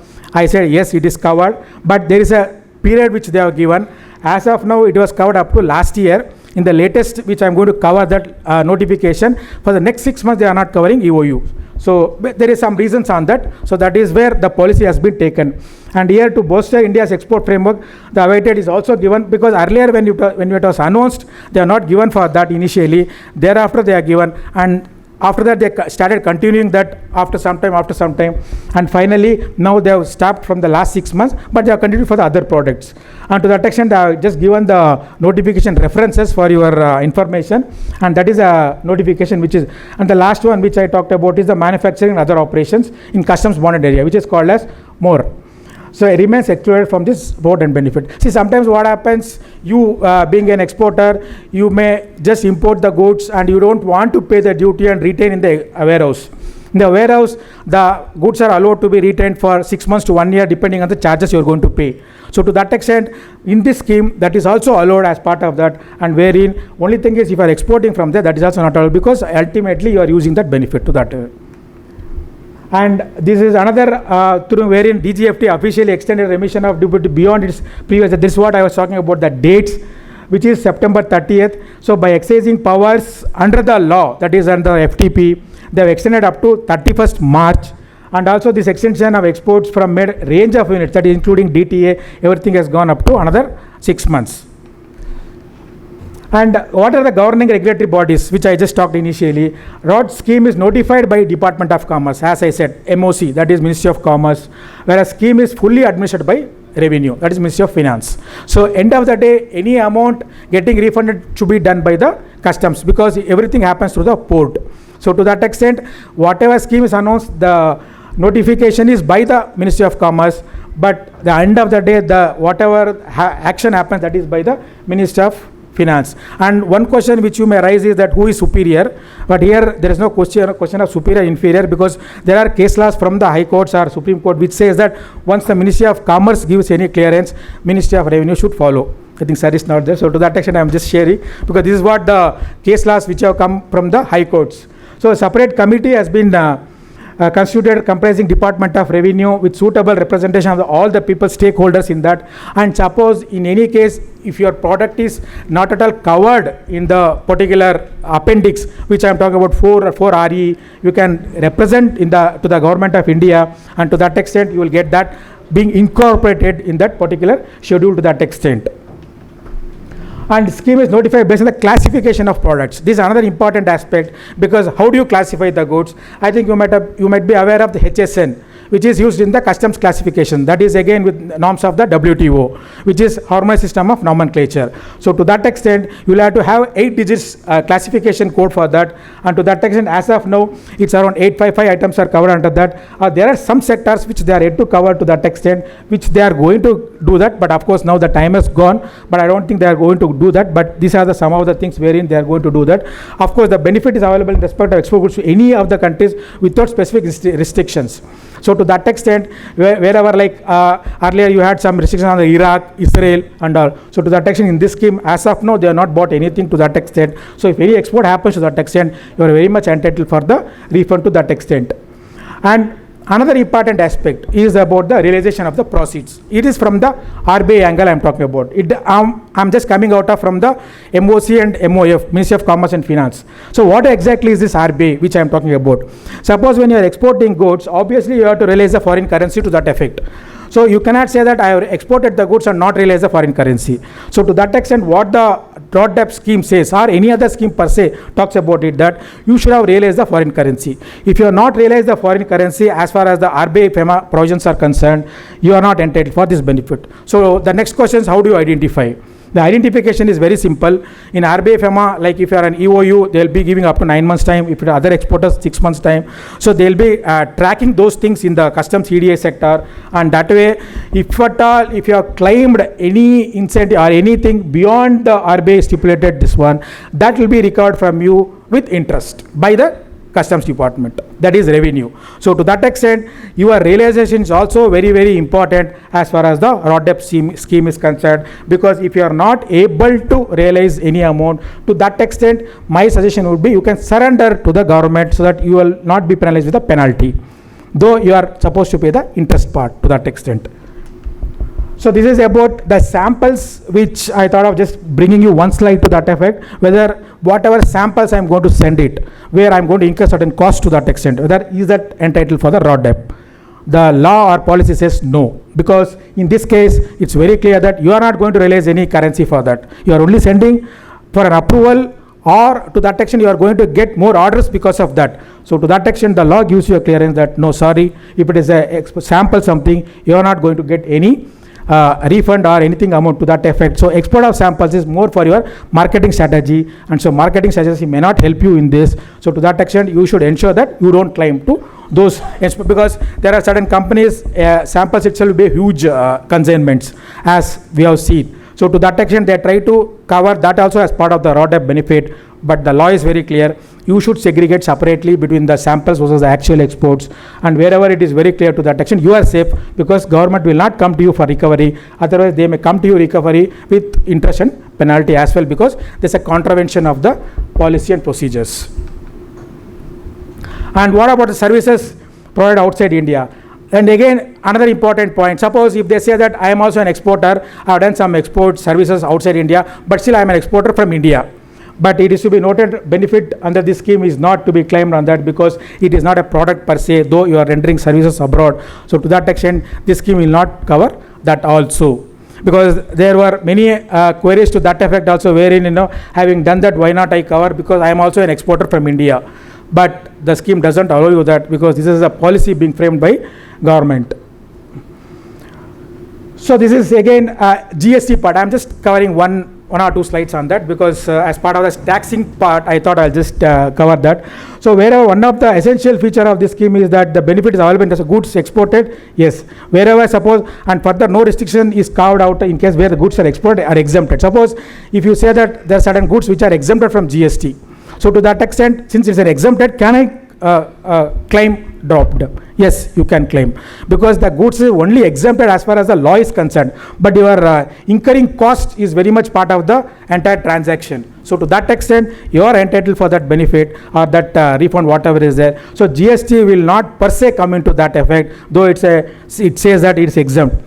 Both you have to read it in a different angle. It's not in tandem. So to that extent, it is very clear that you can go ahead for that wherever GST is also incurred. So in other words, even if the goods exported outside India are exempted, still the benefit of RODTAP can be claimed as long as the said goods are physically exported outside India and all other conditions are met as far as the law is concerned.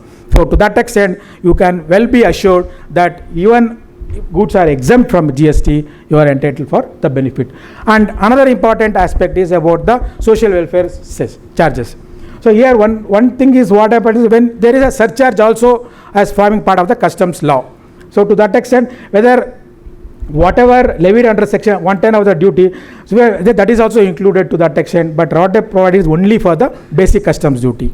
So to that extent, wherever there are any expense or any duties beyond your whatever that which you are supposed to pay, don't try to utilize that with this, because law doesn't permit that. Basic customs duty itself is you can utilize. In case if you are not able to utilize to that extent, you can always transfer to the other person for a premium which is allowed under the law. So because why I am giving this benefit is because many people are confused, saying that there is also SWS which I paid as part of the imports, wherein I paid the duty. Can I? So to that extent, it is not there. So to that extent, it is very clear that don't go for this claim also. So to wherever is there, you use it only for the basic customs duty, which is called as BCD. And it is again another this one which I just as continuation of that, whatever I said in that, it is forming part of that only. So it is not covered as part of the foreign trade policy. And additional duties, yes, additional duty is nothing but CVD, which we call it is in earlier exercise countervailing duty. Whether can it also, but the law says no. Earlier as per para, I am just giving the reference of the para also for your just information to that extent, where it restricts for you to not to take that because it is not covered as part of the particular aspect before just taking a call on this particular issue as far as the additional duties are concerned. And the other important question is whether as an e-commerce operator, am I entitled? The law says yes. So that is why I just given this slide also. If any goods are sold based on the orders placed by the customers outside India through an online platform, then the benefit of the scheme would be eligible, provided there is a physical export of the goods. So that you should ensure that there should be a physical export of the goods to that extent from the goods from the EDA port. So to that extent, if it is there, as far as if you are e-commerce operator also, you are entitled for the benefit, and the corresponding shipping airway bill must be the name of the exporter, because that is also most important to claim the benefit. So that you should ensure that should be forming part of the documentation issue, not any otherwise. And also as part of the just a procedural, I just put across this slide, you will have to also file a RODTAP annual form, is what I call as written form, to assess the nature of inputs. Okay. You in the export production and assess the amount of actual taxes. This is what the basically your return would capture, and frequency is once in a year. And due date is 31st March of next financial year. I just give an example for 23-24, you will have to file it by 31/3. And retention, you will have to retain the documents for 5 years as far as this particular transactions are concerned in terms of the RODTAP scheme. So that way, anytime any dispute, you may have to be aware that these documents are required by the authorities. And extension, now what I said is that this is what the extension which has been given. So what was there till 31st March, now that has been extended till September 30th, 2026. So this is the scheme which you have another 6 months time to enjoy the benefits. And the rates as usual all are available in the 4R appendix 4RE. 4R is for DT and 4RE is for the EOUSCZs. And effect of this notification shall be with all the conditions being mentioned there. And just I thought of just bringing one case law to you from the Bombay High Court, wherein High Court has taken a view saying that you are not entitled for the scheme because it was under the restricted category while at the time of exports. But the exporter has taken a stand that it is actually free at the time of exports, but for the fact that your notification has come as a restricted goods, to that extent I am entitled. But of course, the Bombay High Court has given a ruling in favor of the writ petitioner, that is a party, wherein it has a wider ramifications on all people who are into export regulated commodities like sugar, onion, because there is a lot of dispute from the revenue side whenever you file, they will claim as they will go for a dispute. So to that extent, Bombay High Court has given a clear-cut verdict on that, where it is very much useful to you being an exporter. And last slide is on the ITA, Income Tax Act, which I just thought bring to your notice. Recently, all of you are aware that income tax has come into effect, the new law, replacing the old law of 1961, which is effective from 2025, and the rules have been framed from 2026 onwards, where the term they have slightly changed between export incentive to any other notional or a indirect tax benefit. So to that extent, how exactly earlier all this drawback, all these things were covered. Now, how exactly this will be looked into by the revenue authorities is another important point which you'll have to take into consideration, because as such, if you see, there are disputes between capital receipts or revenue receipts, and capital receipts are allowed because it's a depreciation issue. Revenue is tax. So to that extent, this is a new law which has come into force, and to that extent, there may be going forward some issues on that. You may just have to take care. I just bought it for this information and nothing else. And the conclusion would be that is a government scheme that refunds embedded, that is whatever going into the scheme or into the product, that is getting refunded at you. So Indian goods to become more competitive globally. Thank you so much for your time. Welcome.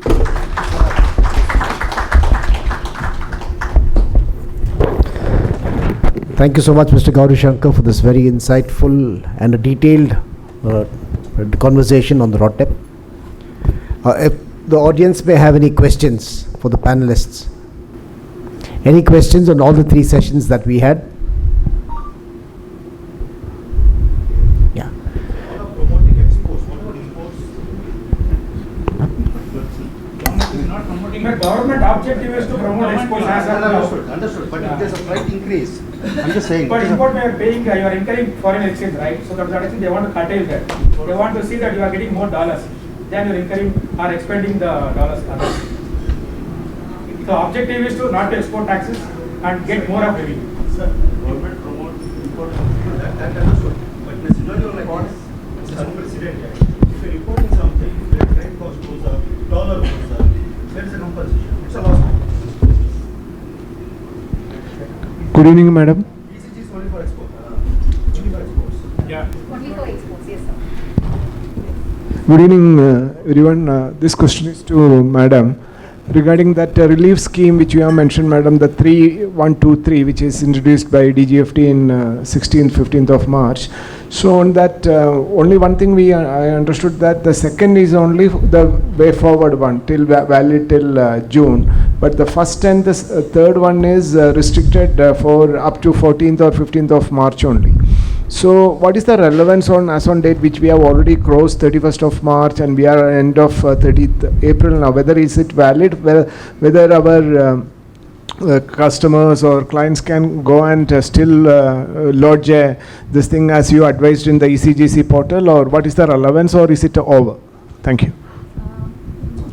Sir, see, the relevance is first to create a sense and the awareness among the exporters that what is the, for example, today you are facing the situation where the loss has already been incurred, right? So the loss which has been incurred, and for the MSME exports and only for the increased freight surcharge and the premium, the government is giving back to some amount, right, as a hand-holding, so that you can sustain this business, because the end of the day we want the exporters to have in this business as a sustainable business, right? But going forward, it is not that this export is going to come to an end, right? It is a continual process. Your business is going to be there. So the thing is, you take the cover, you take a proper credit insurance cover, so that it is not that the government is going to introduce the scheme on and off. It is a one-time measure. It is a time-bounded scheme which has been brought in because of this unprecedented crisis. But otherwise, ECGC is always there. It is always there. So as a awareness, you can see what is the scheme, what is your company, what is your requirement, and you can contact us. We can explain you in a better way across the table. We can sit and we can explain, and then you can, with the confidence of the proper insurance cover, you can go ahead in your shipment. That is the funda going ahead for the future. But for the present, yes, since already been your expenses have been incurred and you have not taken the ECGC policy because you are not aware about ECGC, right, sir? So in that scenario, the government as a one-time support, they are giving this option to you. Take 50% of this claim. Just go to ECGC website, take your exporter, you have to create a login ID. That process is there, or you can just see the YouTube. Create the login ID, you directly lodge your claim. So only the thing is you have to be the MSME exporters. So this is only to, to support the MSME exporters, the scheme has been launched. So in that scenario, with the MSME as a first and basic thing, 50% of the cost, the freight, whatever the increased cost of the freight, 50% of that, air shipment, re-import and back to town. These shipments are outside the purview of the scheme, and only for the 12 notified countries, either the shipment directly going to those buyers or it is a transshipment for this 12 notified countries. That is what the scheme is about, and you can lodge the claim. Almost 450 claims we have received by this time. Okay, so this customers are getting aware about the schemes, because we are also conducting jointly with many of the exporter promotions councils and many of the associations and chambers, so that this information can be disseminated to many more and more exporters, and they can get use of the scheme. Because ultimately what government wants is that let me support my Indian exporters at this difficult time so that they can sustain in this market and they can continue their business.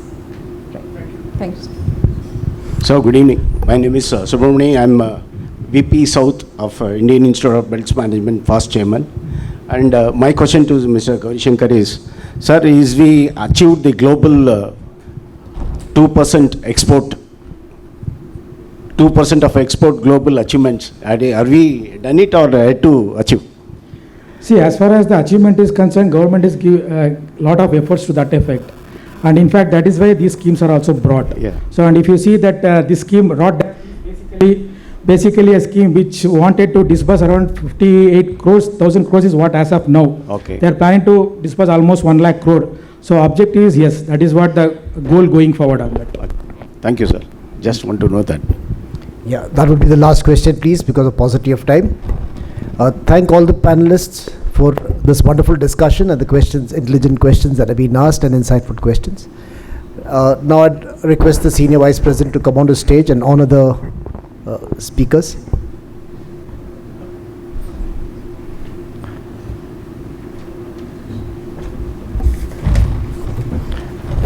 Mr. Prince Mehra from Exim Bank, thank you so much.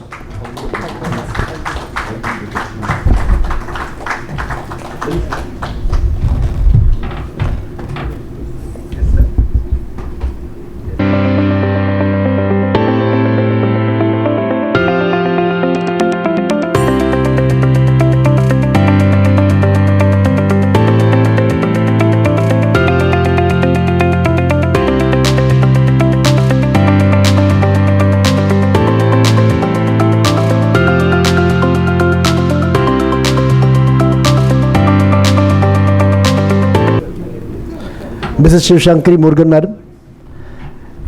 Also thank ECGC for being a sponsor for this event. Thank you so much, ma'am, for this wonderful lecture and the guest chair. Honor, in fact, to Thank you so much. get associated.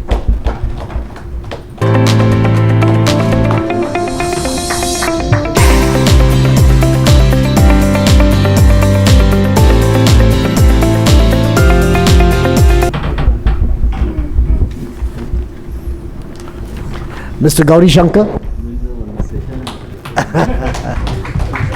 Thank you so much, sir, for the wonderful lecture.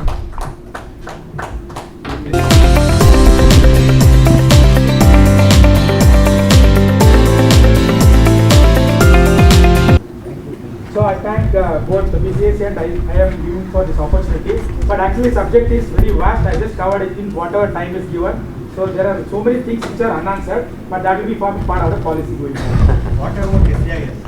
You see? SCIS. SCIS stopped in 2019. Yeah, correct. Okay. Is there any opportunity to? No, as of now, government doesn't have any plans to extend SEIS as well as the SFIS. And when MEIS itself is gone, so there's no way where both of them can come back again. So what is currently available is brought up, which is up to September. Thereafter, policy changes we'll see.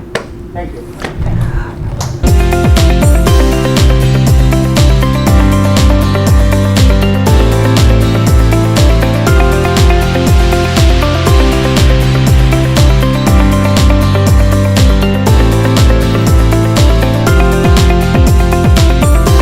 We'd also like to acknowledge the sponsorship of FlightLink. We'll request Mr. Sunil to come onto stage and receive the memento, please. Mr. Sunil of FlightLink.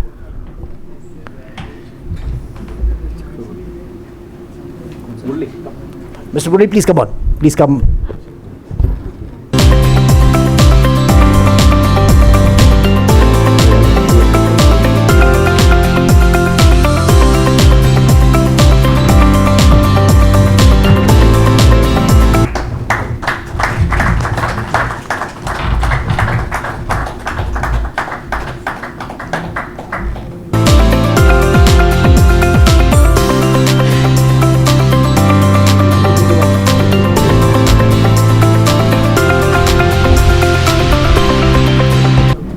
We'll have the panel discussion now. And now I hand you over to Mr. Sampath for the next part of the program. A word about Mr. Sampath. He'll be conducting the panel discussion on global trade risk, resilience and reinvention. A seasoned professional with over 40 years of experience across pharma, chemicals, electronics and apparel industries.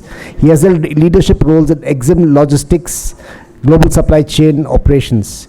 He served as head of EXIM and Logistics at Silver Spark Apparel Limited and Initiative Raymond's Limited, Lifestyle Limited, where he led international trade and commercial operations for one of the world's largest manufacturers and exporters of men's suits.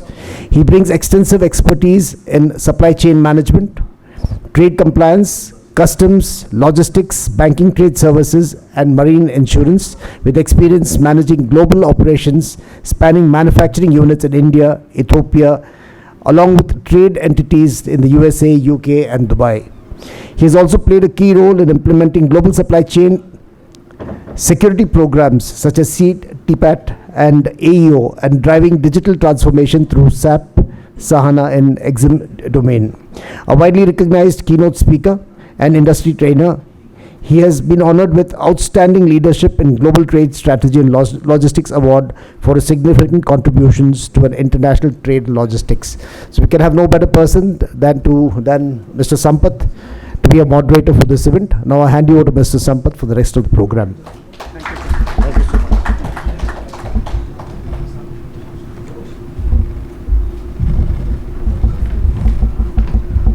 Oh, good evening, ladies and gentlemen.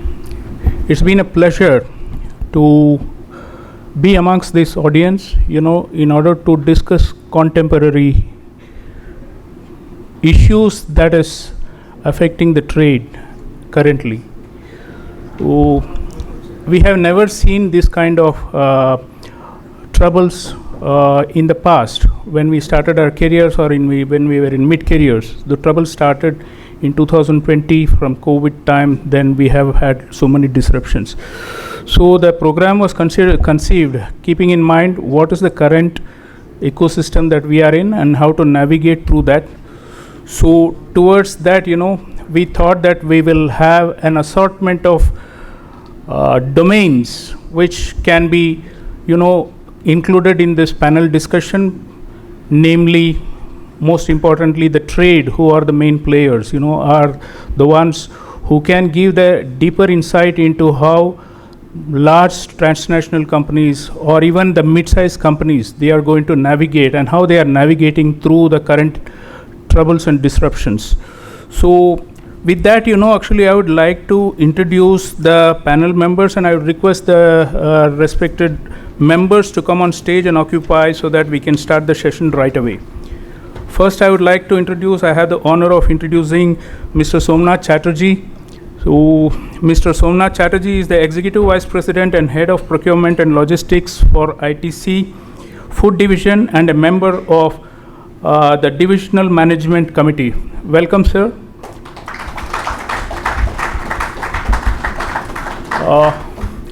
With over 35 years of extensive experience in procurement and supply chain management, he is a forward-thinking leader known for driving business efficiency, cost optimization, and operational excellence. So there can be no other better person to talk about cost efficiency at this troubled stage other than Mr. Somnath. Welcome, sir, again.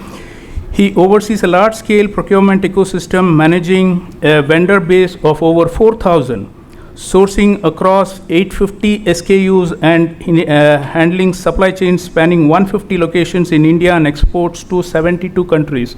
So we could say he is a global expert, global and local. So he is an expert in local and global enterprise. Under his leadership, procurement supports several leading food brands and product categories. An active industry contributor, Mr. Chatterjee is a member of CPO Strategy Forum, executive committee member of IVPA, founder member of AISTA, and a member of IMC. He is also a regular speaker at supply chain forums and a passionate mentor to management students. Welcome you again, sir. Second, we have on the panel nobody else who can talk more than what is happening around Strait of Hormuz. Mr. Bobbin John. So I request him to come on stage. Mr. Bobbin, I've known him for almost a decade or so. Mr. Bobbin is a professional in logistics industry for more than 25 years. Having started his career in the industry in 1998, he has been with a major American MNC logistics company for 25 years. He works for Expeditors. So incidentally, Expeditors, when they set up unit in Bangalore in the airport exit road, I was one of the first to visit your these things way back in 1986. So he is currently the regional account manager for the Middle East, Africa, and India region, overseeing the business development in the MAIR region for a few of their largest global accounts. During the course of his tenure in industry, he has traveled multiple times to Central and East regions in the United States and to all the metros in India to engage with leaders of supply chain, logistics, and procurement domains of large companies across industry. He drove the sales program for his organization over a decade in the Karnataka and Kerala region. Why we brought in logistics here is because that is the topic of discussion when we were talking about Hormuz and disruptions. Now, as supply chain disruptions, this was a very important piece to fill in. So we have Mr.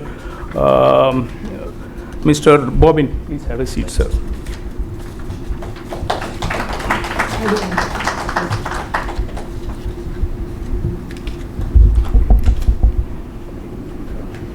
I have next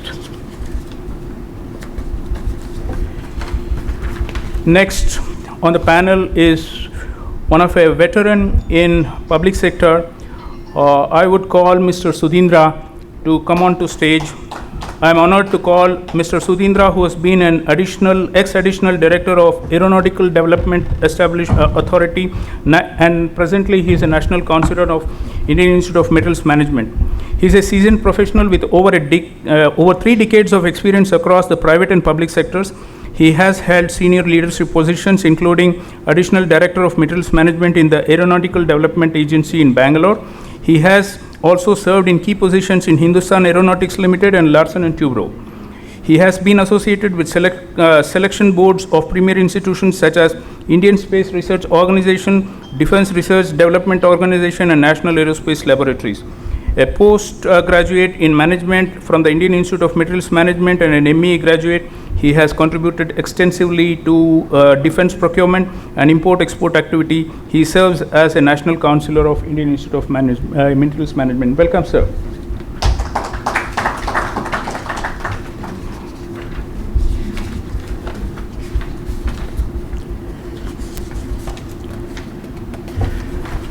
Now we have a very distinguished person from State Bank of India, Mr. Roshi Pantri. So one other important thing why banking sector and was selected for this forum is because we spoke a lot about the financing. So Exim Bank actually have presented a financing of a different kind, but then, so SBI being a largest public sector it's a Fortune 500 company, right? SBI is a Fortune 500 company. So they have been major players in penetrating the rural sector like ITC does. They have also penetrated in the rural sector. SBI has also done that. And for introduction, Mr. Roshi, he's a seasoned banking professional with 24 years experience in banking and worked in different assignments in retail and SME segments. So that's very important. I don't know how many people are there in SME here. Can you lift your hands? Small and medium enterprises. Small and medium enterprises, anybody here? Or all are large scale enterprises? I think there are a few here. Currently, he's serving as a Deputy General Manager in a local head office of SBI, Bangalore Circle Regional Office in Bangalore. So welcome you, sir, again.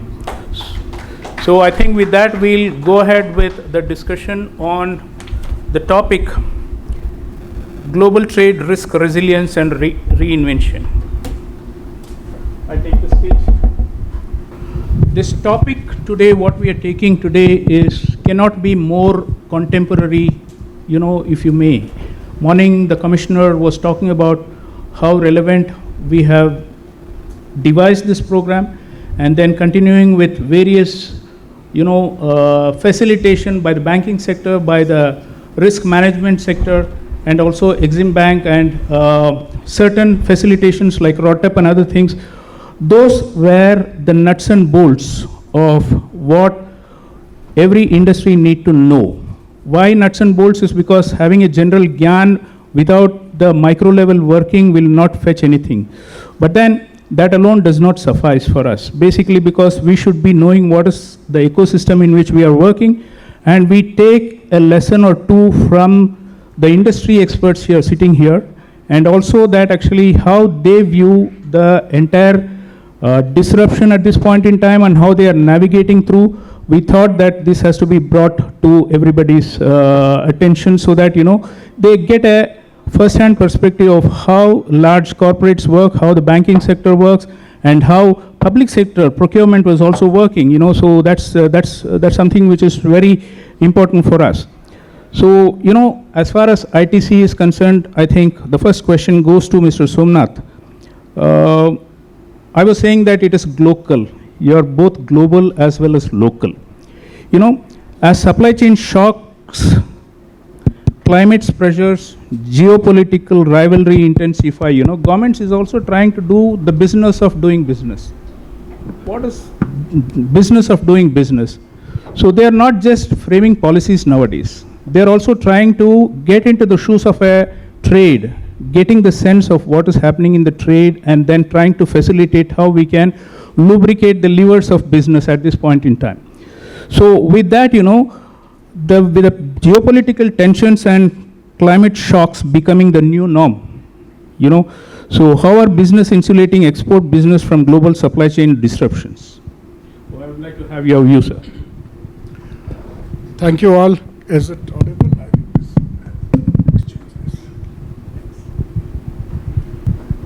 Okay, so let me start with my litany of woes because of the disruption. But before I get there, let me quickly introduce you to what we really do. So we are probably the original startups in Bangalore before the word startup was coined. Okay, so we started up in Bangalore in 2000, in the year 2000, with a very small business of foods. We used to make dal makhni and dal bukhara and pack it in tins. Okay, that was our first product under Kitchens of India. And from there we moved into today Sunfeast biscuits, AP noodles, bingo chips, and Fawel chocolates, and so on and so forth. We've got Cloud Kitchen, ITC Master Chef, so you can order food home. And we've got 18 kitchens running today in Bangalore. With that, but the biggest business today, and the volumes here are staggering, is Ashirvad Atta. And Ashirvad Atta is today 2 million tons. 2 million tons, okay? That's a lot of wheat. 2 million tons of packaged banded atta.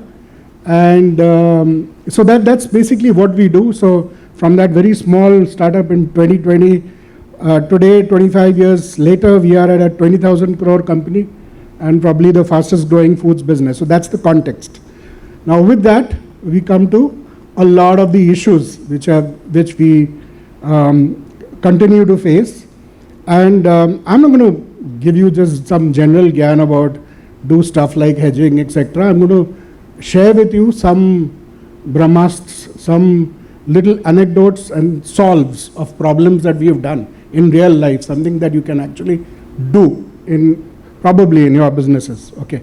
So when we had COVID, and that was a big learning experience for all of us, big disruption. When I started my career 35 years back, any commodity, and gentlemen from IIMM, etc. would, any commodity showing a volatility of 5-6% in a year, and we used to say, oh man, this commodity has been extremely volatile. 5-6% a day is par for the course today, not a year. Okay, that's the kind of shift. As we were driving in to this program, there was a viral thing going on social media that the government has announced diesel and petrol hike already. Yeah. It was fake news, but I had already by then got 168 messages and emails from my different transporters, all of them crying, sir, diesel ka daam badh gaya, abhi aap daam badhao nahi to main truck nahi nikalunga. Okay, and tonight for supplying my 152 locations, at least 17,000 trucks need to move, right? We have to take that decision. So it's volatile, and in this world, everything depends on which side of the bed Uncle Trump wakes up. So COVID taught us something called VUCA: volatility, uncertainty, ambiguity, and chaos. Right? Complexity. Yeah, whatever. People have different definitions. I'm an old man, keep forgetting. But the point is that it taught us that, and we got ready. But today, from VUCA, then there was another turn. You can look it up. It's called turn, TURN. Okay, that's the. But now we have a new word for it. We call it perma crisis. It's a permanent crisis. I'm going to retire in a couple of years' time, but the teams which will go on now, those people, I don't envy their jobs. Okay. So one of the first things, what did we do? First of all, the other day, I'll just give you one example. Akshay Patra people came they collaborate with us. We have a collaboration with them for food, for the kitchens. And we have ITC member on their board, etc. So they want to take some advice from me on procurement and supply chain. And they wanted to consolidate vendors. And I said, why do you want to even do that? You're going the wrong way. You have so many kitchens across the country. You don't need to consolidate. You need to have more number. You need to have securitization of supplies. What happens if your one or two vendors that you have fails, and then you tell the children who come for lunch that today, sorry, no food? You can't do that. So you need to have more. So what am I trying to tell you? I'm trying to tell you is that spread your risks. Okay? Hedge your risks. In fact, we in ITC believe that while government is very supportive, we try to be Atmanirbhar where possible. We don't go crying to the government every time. Help yourself. Help government while you are at it. So we are there in various agri forums where we actually give advice to the government. In fact, government is often ill-advised and they are behind the curve. Right now, I'm talking about wheat, and since wheat is our main business, Ashirvad, the kind of losses wheat has suffered this year's crop, which is under harvesting or almost close to end of harvesting, because of unseasonal rain, hailstorm, and just before that, the heat after Holi.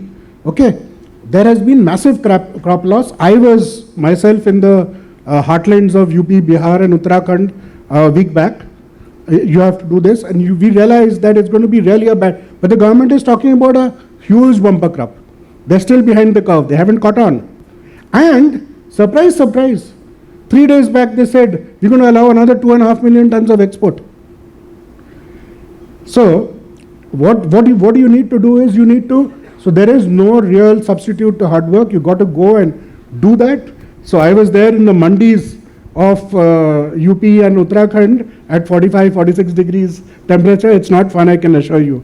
But that is needed to get the real ground. So that is one thing I'd like to leave with you.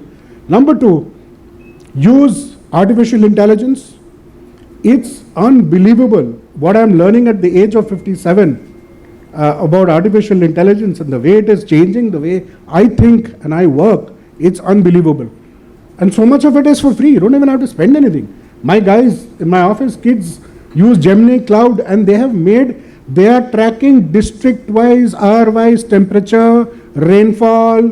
They are tracking how much phosphate has moved from Russia and UAE, because fertilizer crisis is the next thing I'm looking at. I'm looking at a super El Nino.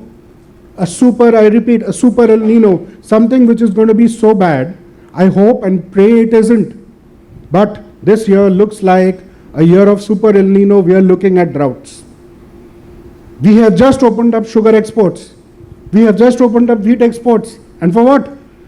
We are going to look at if this El Nino happens, super El Nino, we are going to be having a problem. Luckily, we are blessed with some old stocks of wheat and a lot of rice. So the government coffers are full with grains. So even if something wrong were to happen with the weather, okay, people will not starve in India. There won't be that kind of a crisis. But think about it. And one of the things you need to do is think in advance. Use artificial intelligence, native intelligence, ground intelligence, but do it. And local, one of the main things, like we were just discussing, what helps us is the connect with the farmer. So like ITC e-Chopal, right? So we are not dependent on Food Corporation of India to give us wheat. We have our Chopal sagas and we have our Chopals all over. We have this app, please Google it or use AI to look up something very interesting. It's called Mars, M-A-R-S, okay?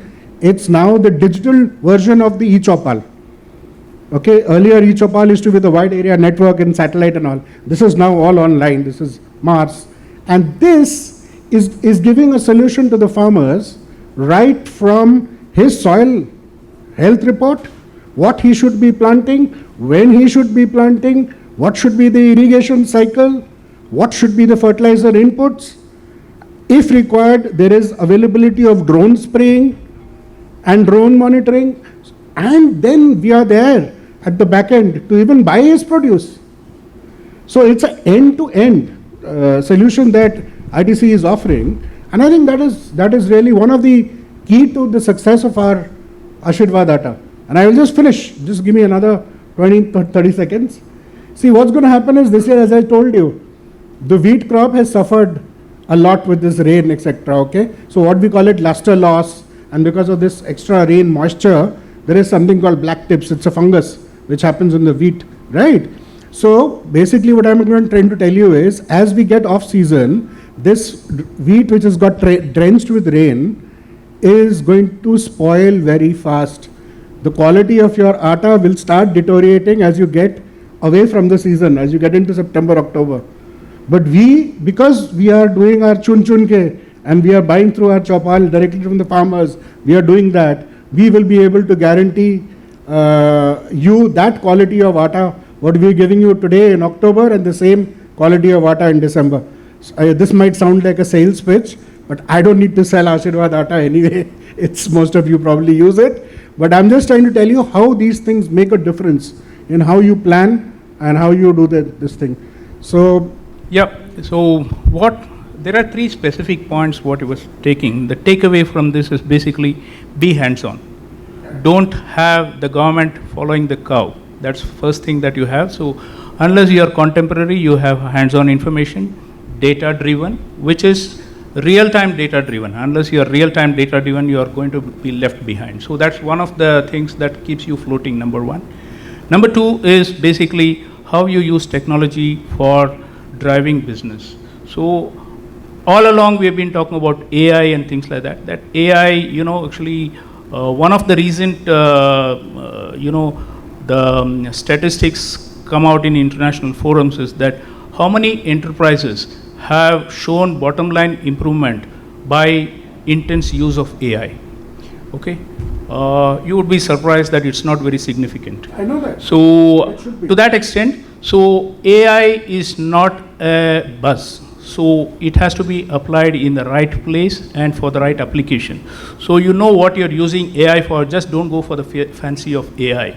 So be more of utility oriented, outcome oriented. You build up AI tools around the outcomes that you want, and for outcome you'll have leaders like you who have, you know, the vision of 10 years from now how you have to do it, you know. So once you apply it in the right place and right way, so I think the fruits are there. Yeah, well taken, sir. So next is basically we spoke about the way that you're going to navigate through the current crisis. Since this is more oriented to the export business, so it's a question of Rokada that we are going to talk about. So coming in is Mr. Roshi. So in terms of, you know, how the forex volatility is running between 6 to 8% or maybe 13%. So I think that today when I'm doing the costing for a low margin product that I have, even a 2% hit on a foreign exchange can mean I'll be, you know, I have to shut my shop. That would be the kind of disruption it could create.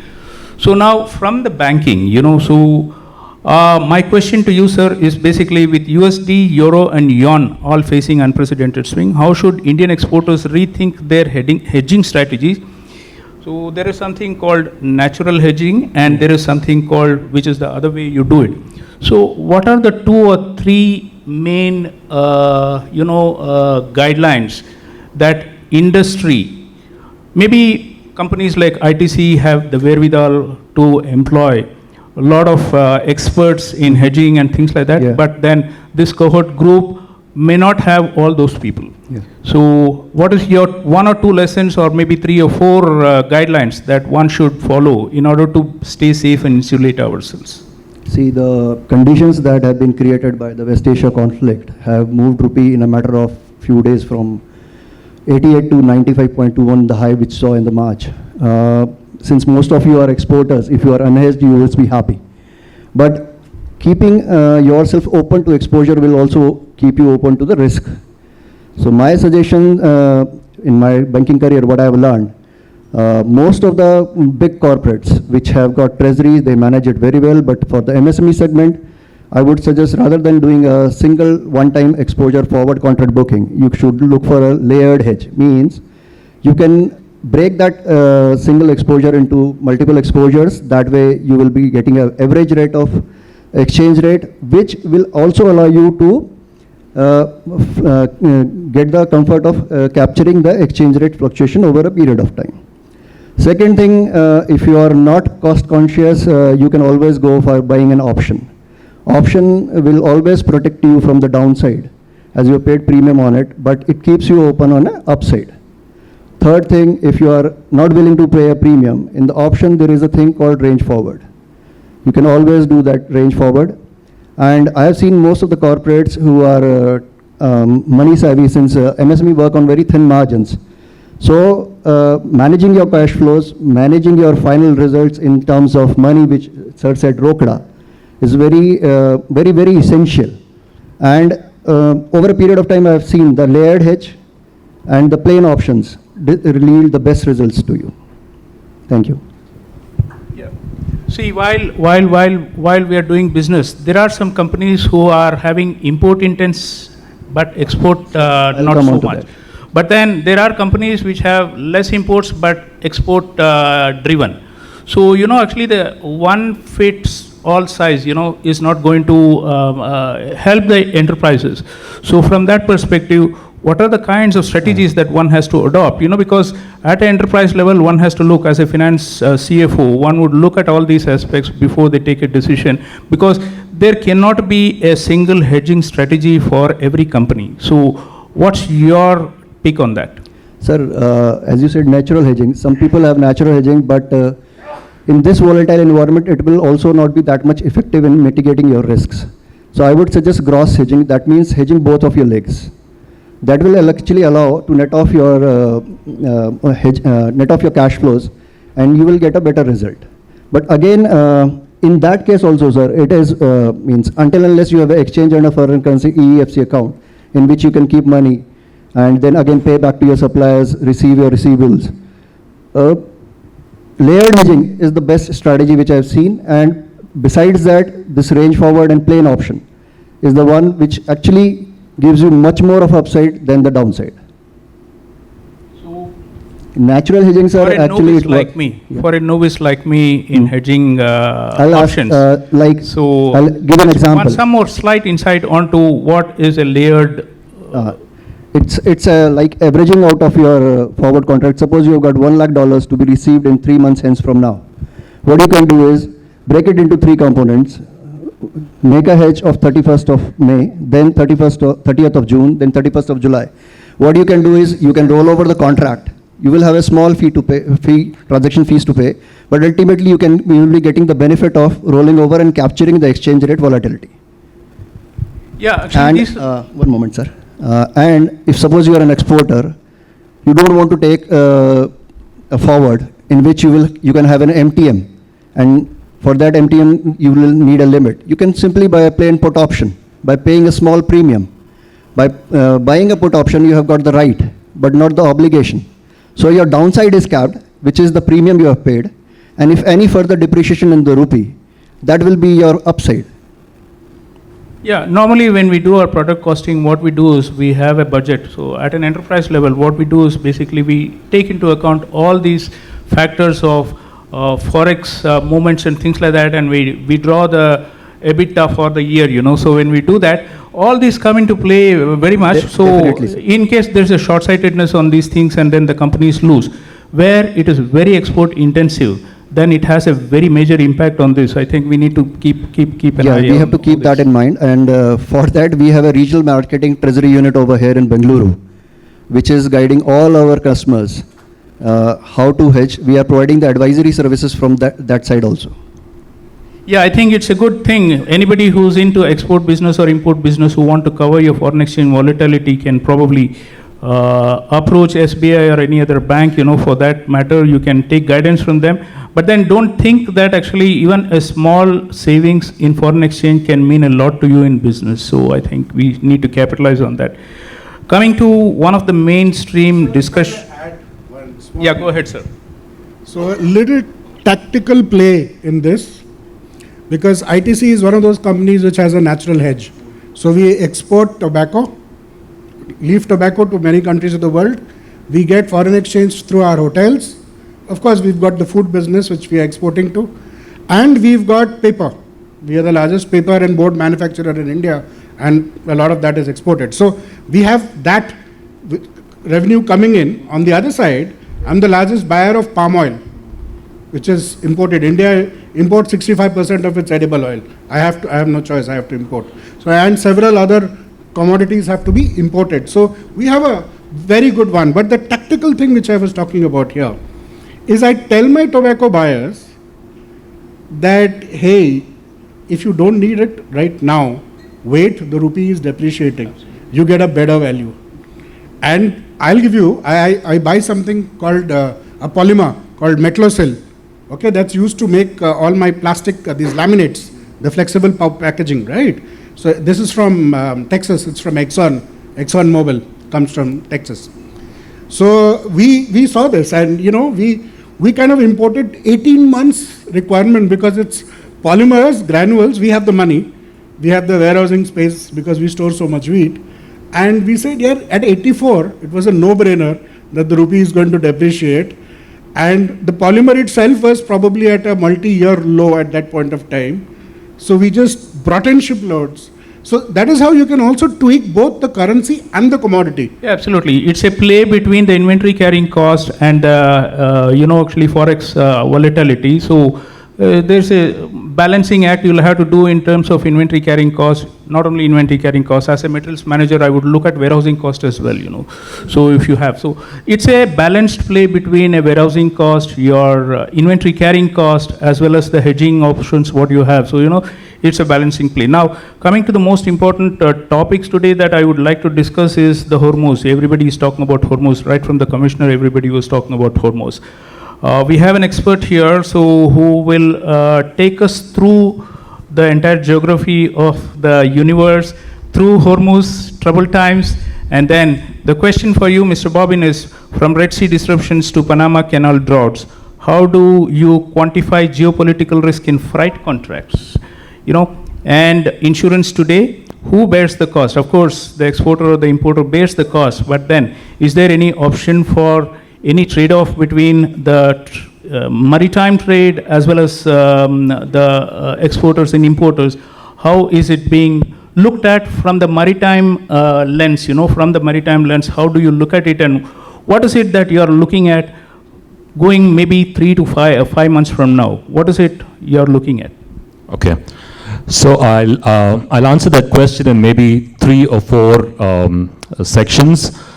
So first is, of course, we're talking about geopolitical risks, and we're talking about how do you factor those risks into your contracts with logistics companies, insurance companies, etc. Mr. Chatterjee spoke about the terminology called, I think, perma crisis. Okay. So when we went through COVID in 2020, that was obviously a big crisis, but we thought that would be a crisis. Once we overcome it, the world will go to normalcy and things will go on really well. But that's not what really happened. So in the last, So in the last 3 years, COVID, I think we were out of COVID in 2020 and 2021, and we thought disruptions were a thing of the past. But we had 3 significant disruptions in the last 3 years.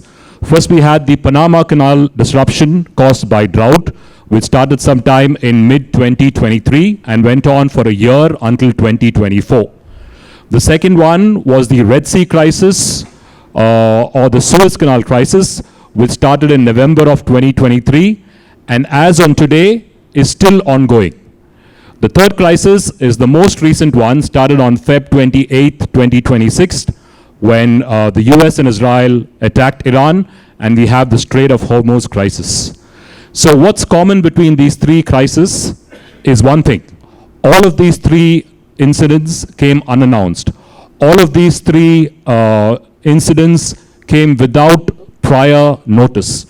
2 of these 3 are geopolitical. The first one, the Panama Canal drought crisis, is of course not geopolitical, that's a natural calamity, but the other 2 are geopolitical.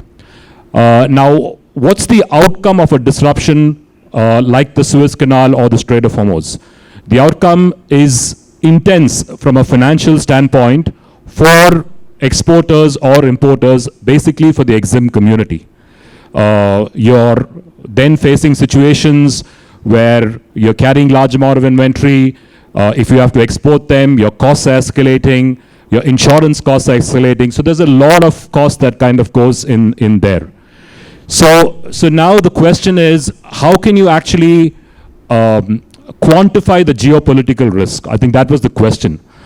In terms of your contracts and in terms of insurance. But before you get to contracts and insurance, I think the point is there a way to really quantify or forecast a geopolitical risk in the first place so that you can be a little bit more prepared, or you can actually utilize the time to make your supply chain more resilient? Because like I said, in the case of the Strait of Hormuz and the Red Sea, there was no notice, it came unannounced. So here's what you can do as organizations. Previously, I think in the absence of all the technology and all that, the world was pretty much dependent on static historical data, which really tells us what was, but never gives us an idea of what is coming in the future. But today, through tools like predictive analysis, through tools like artificial intelligence algorithms, companies have opportunities where you can use these algorithms and tools to scan world news to forecast possible upcoming conflicts. Insurance companies would use this to forecast and see, well, is this a conflict going to really cause a risk to my ships? Is it going to damage my ships? So they do that. The other avenue for companies is basically you could use the resources of consulting companies or supply chain companies that have divisions which can help you analyze or give you a good measured, weighted opinion on what's coming in the future. As an example, I work with Expeditors. We have a division called Onyx. Onyx is basically a division of Expeditors that is into geopolitical consultancy. So we've moved away from customs consultancy to trade consultancy to now offering geopolitical consultancy. So Onyx is a group of experts that engages with company purely from a geopolitical perspective, and I think that kind of helps you be prepared to anticipate what might come, what is it that can be done, etc. So that's in terms of quantifying risks in advance. But then the world is so volatile, the world is so dynamic that no matter how much you quantify, things are going to happen. The perma crisis that Mr. Somnath spoke about is going to come. Today it's the Strait of Hormuz. Day after tomorrow it might be something else that we're dealing with. So how do you factor this into your contracts with logistics companies or with freight forwarders? So I think one of the major objectives of companies is to make sure that from a liability perspective, you're well covered. Now, 20 years ago, or I wouldn't say 20, even 10 years ago or 15 years ago, I think doing business with between a shipper and a forwarder was very easy, because all you had to do was sit across the table, discuss, finalize, send an email, and you're in business. But today, contracts play a big thing. I mean, both parties want to do business, but I think the biggest obstacle is basically the contracts. This is a huge obstacle to doing business. So I think the main thing that obviously you are not the ones that are deciding those contracts, those insurance contracts. Large corporations would have your financial teams or your risk mitigation teams that will finalize that. But I think one important point to bear in mind is that there is a difference between what a logistics company can do and what an insurance company can do. A logistics company cannot do what an insurance company can do, and an insurance company cannot do what a logistics company can do. So you cannot, in a time of crisis, go to an ECIC and say, "Can you move my cargo from Mumbai to New York?" They can't do that for you. But then sometimes I always see that the reverse is expected, that companies come to logistics companies, not only expect them to move freight, but also expect them to cover for their entire liability. Now, this is not reasonable for the simple reason that logistics companies have a bandwidth of margins that they play with, and they really cannot afford to take liabilities beyond the standard liabilities as per the international conventions, which is the COGSA for sea and the Geneva Conventions for air. It's not possible to do that. So be reasonable in your contract negotiations with your forwarding companies. Take a partnership approach, and I think don't be highly focused just on covering the liability aspect, because the liability aspect will really have to be covered with the insurance company. A forwarder, no matter how cash rich, has a very, very thin margin of operation with your business, and for a 50 lakhs business, he cannot expose himself to a 5 crore liability. So it's very important to make that demarcation. Maybe what you could instead do from a very, very practical standpoint is, in most cases, companies say that, hey, this contract we're not really going to impose on you. It's only, we're having this contract with you basically to make you accountable, so that you know that if you don't perform, you've got to pay. I think a better way of doing that is have some very, very good KPIs and tell the company that our expectation is 92%, 95%, whatever. If you don't meet these KPIs for 2 quarters, we're going to shift the business to somebody else. Because for a forwarding company or a logistic company, a business loss is much more damaging than a financial liability, which anyway the company may not be honored.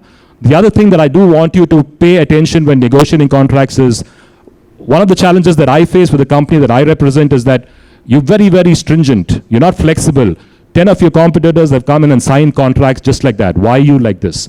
Now, I think a word of advice is, if you have companies that just sign contracts like that, you must ask yourself, how is it that the salesperson who's coming in there is just signing a contract? What that tells you is that if there is a breach of contract, it may not be honored because it hasn't been vetted by their legal, by their seniors. Somebody for the intent of doing business with you has just signed that paperwork, the contract goes into a shelf and it's there. So don't treat contracts as an administrative hassle, but I think use contracts as an effective tool where you can negotiate with your forwarding companies to make sure that your business is better. From an insurance standpoint, I think there are many points. I'm not really a subject matter expert on that. I do have some knowledge that I've read up, but I don't think I'm really qualified to talk really in depth on that. ECIC, etc., are experts on that. But this is the practical advice that I can give you from my perspective. Thanks, Bobin. Actually, I think there are two things that one have to look at it. One is getting transactional, and second is getting strategic. Bigger companies look at strategic way of engaging on a contract, because you have larger long-term contracts or mid-term contracts or long-term contracts.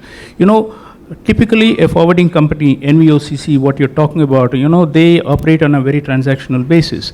So what happens is that commitment or the order, not even the order, it just goes as a nomination as a mailer with no strong contract. That becomes very transactional. But then if you're having a mid-term contract really vetted, so I urge the trade to see the blueprint, or they look at the back of the contract, because the contract is printed by the forwarding companies. So you see what are the liabilities which they are going to take up. And then I could give you an example. During COVID, we were directly engaged with the liner. We didn't have any forwarder. We were engaging with the liner directly. So hundreds and thousands of containers to be exported. So this was an annual contract. During COVID, from Mumbai to Chennai was operating typically at $3,500, $3,750 during 2020. Since we had an annual contract, so the rate in that 8 months shot up to $20,000. But then, because of this contract, you will have to choose a forwarder who keeps to his commitment, because there is no escalation clause which you have mentioned in the contract. Whether a company is going to honor that, yes, it does. Throughout the contract period, for the entire COVID time crisis, we were operating at $3,750. No blemishes, no delays in container placement and things like that. So this is the difference between what a transactional contract as well as strategic contract is there. Engage people whom you feel that they are honoring the commitment, and then probably take an advisor too, which Bobin has given. Now coming to the most important public sector. So I think nobody else other than Sudhindra sir can discuss about these things, So there have been a lot of disruptions since 2020. COVID has come, and then there have been a lot of other political disturbances and things like that. So while this was happening, people were talking about how to capitalize on this disruption, worldwide disruption. So one of the major things that people were talking about is China plus one. So what is China plus one? Can we capitalize on the travails of other countries or other territories and things like that? How are we strategizing? So China plus one, you should have the real capacity to see that you upscale yourself in the shortest of time. That talks about how agile you are in bringing up your enterprise to a level that you can capitalize on the travails of other disruptions. So the question to you, sir, is basically post-COVID, China plus one became a mantra. 3 years later, we have just replaced one dependency with multiple fragilities. So what does true diversification looks like? And especially when you're having a major projects like your Tejas and other things, So these are all time-bound projects and things like that. So how do you go for diversification, not in these kind of projects, but otherwise in the general business enterprise? How do you look at these diversifications? Thank you, Sampath. See, the basic thing is now, the days have gone where you are having a over-reliance on a single supplier and get the items done. Now the basic requirement is now we need to get into one diversification plus reduce the over-reliance. And now another bigger, now all strategic companies now trying to, after the COVID, they are trying to work out on the bridging. This the bridging is basically we are now trying to develop the relationship with the different companies in the different locations and the different suppliers, and we start working on that, because always see the anticipate unanticipated. This is the actually now dharma has become. Now morning the commissioner has said you will have 2 tickets and the another passes. I think that is becoming more relevant. You not only have the buffer inventory now, but you need to have the diversification of suppliers. Now, I will just directly get into the theme, your risk resilience and reinvention. We have just gone through that. Ours is a design developmental project. We tied up with Lockheed Martin for the development of some 10 million quotes for the aircraft, combat aircraft, which is a quadruplex system which works on that. Suddenly, as morning indicated, the Americans, they got somewhere they will try to put the squeeze, but somebody else will suffer. This is the way. So they come to know we are almost through and all other things are getting ready, which they are not willing to move forward. That situation, we are having a consultancy contract with Lockheed Martin and we are working on that. Suddenly they stopped, they said, no, we will not be able to, we are bringing sanctions to India, and you know very well, I need not explain and elaborate on that. We brought sanctions to India and you are not taking anything from America. See, now that was the one odd thing which was happening earlier in a way, but today the world is, every day it can happen. So what we did, we consolidated our requirement, we gone to the ministry and we consolidated all the experts and we developed the 10 million lines code for the aircraft in just 2.5 years. The scheduled time was around 3.5, but we could able to do it in just 2.5 years. Now come back to this, the same application. Now how this diversification is going and over-reliance has to be reduced now. We need to have a backup on that because it is expected with a day's order. Now, since he mentioned on the COVID, see during COVID period, after the COVID, we have observed that the same, most of the suppliers, they are wherever possible, they are buying from not only China, they are buying from Bangladesh, Vietnam, Indonesia and Malaysia, including your clothing requirements. Now we found that 18 to 24, Vietnam was exporting $24 billion. But by 23-24, you just check it up, it will become $110 billion. The orders have increased to $110 billion. So this diversification now we need to get into this. Plus over-reliance also we have to come down. And bridging, that is with the different companies, different areas, different locations. Of course, we need to look at the business laws, we need to the location, we need to the economics, we need to get into the now government laws and all that. That's the secondary. But we need to develop in preparation to the these geopolitical disturbances. Now, I just also just give you the practical examples how these things are addressed in some of the companies.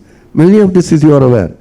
See this, in Mexico, Philips were manufacturing the chips for both Nokia and the Ericsson. But there is a lightning strike which has affected the production. Then what happened? So they said we require 6 months to come back. So both Nokia and Ericsson, they have gone into this. Ericsson said, okay, somehow we will wait for 6 months.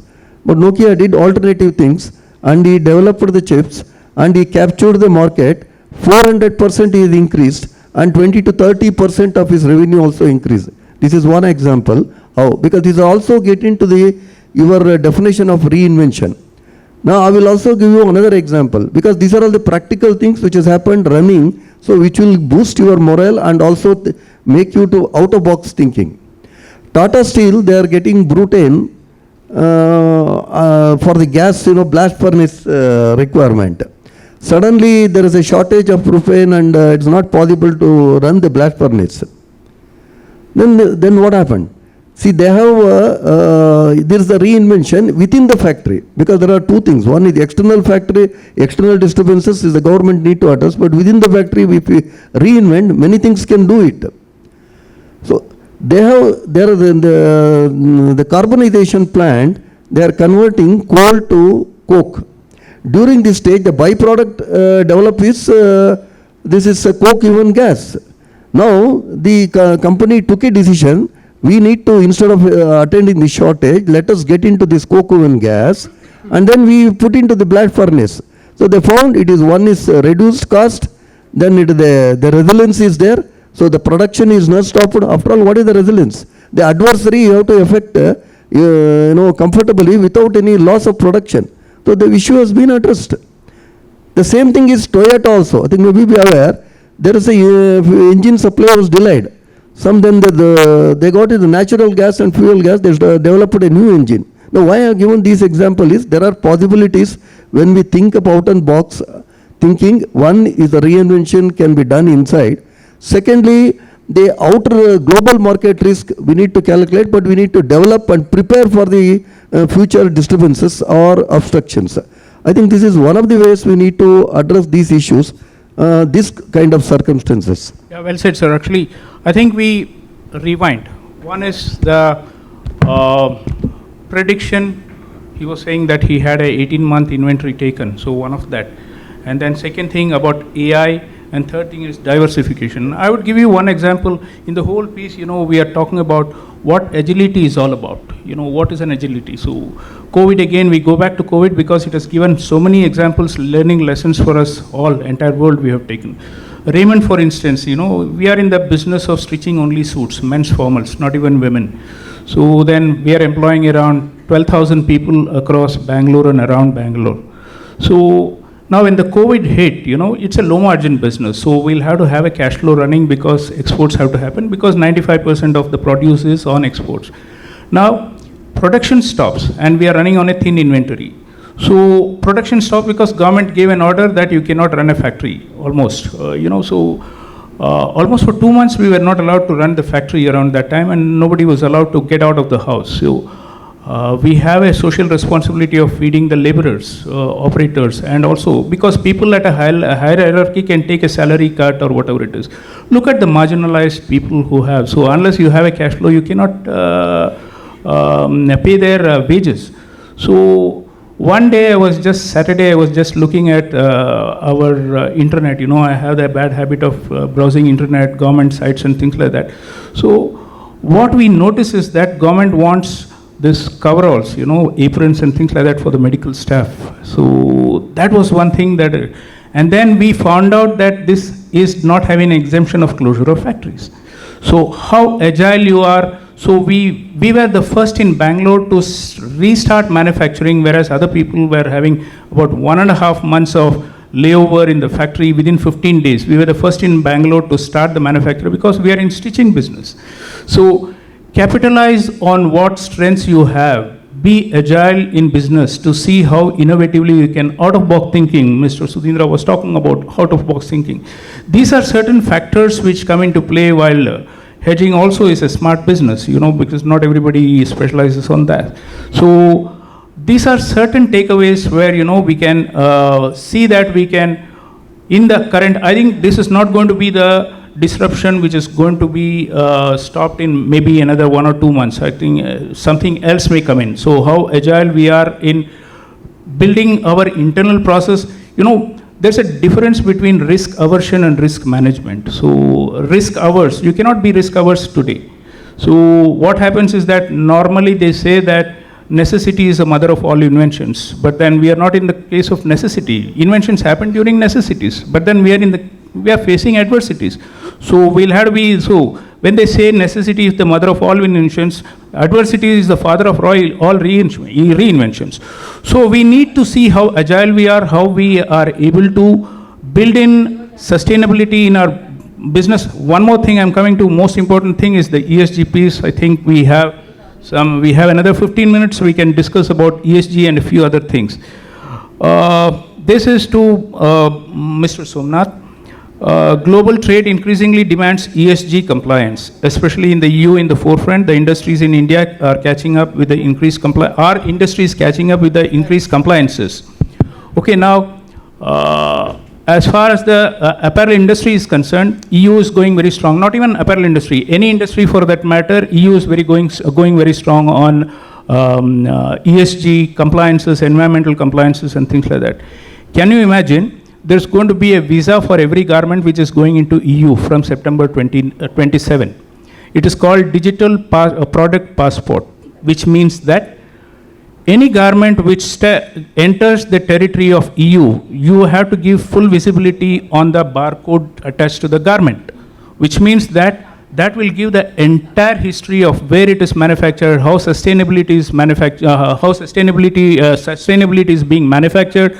So where it was manufactured, whether there was a labor atrocities conducted or anything like that, so everything will be given very clearly on the barcode, and an end consumer going to a retail is going to see that just by scanning a barcode. So this is the strong mandate that is going to hit us. That is for non-dangerous goods, especially in garment, because it is a discretionary purchase to some extent, but then as sensitive as food. So coming to it, so how is ITC dealing with it, or how do industries deal with certain sensitive like pharma as well as actually food products? Okay, so quickly 2-3 thoughts. When you were talking about government and COVID, so that brought this back to my mind. We had a similar problem. Our hotels business, hotels were shut. There was nothing. So we had a choice, and many hotel chains took this choice. They laid off people. We didn't. But then we are ITC, but how much can you afford? So we had to be agile and repurpose. So what we did was, all right, give them to foods division. That's my division. I did, okay? And that's how we use those guys and those chefs and their creative free time to develop this latest business of ours, which is the cloud kitchen. So if you just pull out your Swiggy and Zomato app, you have ITC Master Chef, Sunfeast Baked Creations, and the Chinese brand now, Sancho. All of these have been created that time just to repurpose. And we knew that COVID ka ant mein do cheez hoga. There'll be two things. Either we'll be all dead, then it doesn't matter. But if we survive, there'll be rebound. And today, you know what happened interestingly, since we didn't throw these guys out, we today have a very dedicated, loyal team which is back doing their hotels work. But, those guys are so charged. They know, okay, the company stood by them. So that was just an aside. ESG, one quick, very good example. ESG was a thing for ITC. It was a business model for ITC before it even was a word, was even fashionable, or even anyone looked for it. Okay, so I'll give you two examples. ITC Bhadrachalam. Okay, when we bought that Bhadrachalam business, it was in the heartland of Naxalism. Nobody wanted to go there. Okay, no engineer worth his salt would take a job and go and run that factory. We bought it. Wood, fiber had to come from Indonesia, and this was deep inland in Telangana. So it was just not viable. So we bought the business. We could have, at that point of time, it needed refurbishing, that factory, Bhadrachalam. 8,000 crores, those days, big deal. We could have done it. But we didn't refurbish for 4 years. What we did was, for 4 years, we worked with the local tribals. It's freehold, tribal land. It's forest land, right? But completely denuded, completely barren. Nothing happened. Our agronomists worked with those farmers, or the tribals. For 4 years, we paid them a stipend. We gave them fast-growing tissue. Basically, we grew trees for 4 years. 5th year, we harvested. And today, you can go to Google and just search this ITC, the story of the... Today, we've got 128,000 hectares. If you see the drone videos, it looks like a lush green tropical forest. And all of that raw material for me is growing outside my factory gate. The first generation of those tribals who helped us plant those trees, their grandchildren have actually gone to MIT, come back, and they're running that factory today. You talk about ESG, we get carbon credits. Okay, we make a heckload of money out of this. So it is not only a buzzword. It's it's nice. You make it a business model. I can tell you, Mission Sunera Kal, you can Google it. That's another very good example. But you're right. Today that is becoming. We've just bought this business called 24 Mantra Organic. We just acquired it. It is into exports of organic foods from India completely. And when ITC does, the brand ITC is putting its weight behind and calling it organic, you can imagine the kind of rigor we must be going through, because one bad press and the brand gets completely tarnished. Not only here, but in West. So, but technology, and it's made it so cheap and easy. Today, on our Ashirvad Atta, we have a scanner. So we have a campaign which is running in North India. It's called Lik Ke Le Lo. It's like our promise to the housewife. So the housewife can just scan it and she'll get the full spec report of that atta, including which state that wheat came from, which field. In fact, for every packet of bingo chips if you open, I can tell you which farmer in Disa, Modasa, etc. of Gujarat has produced that Lady Rosetta potato. Okay, so that is where, and this is, this is really making business sense to us. Yeah, I can relate to that. Actually, there is a, actually in Middle East and in the US, actually these canned foods are very popular. So while these are there, these are coming in from farmers from New Zealand and Australia. And then they are very, very finicky about the quality and things like that. So here technology coming in is blockchain technology, which is coming into that, So blockchain technology is not caught up in the industry so much, but then this is a unique thing where, so these basically growers of this particular raw material for these canned foods are farmers basically running into 10,000, 20,000.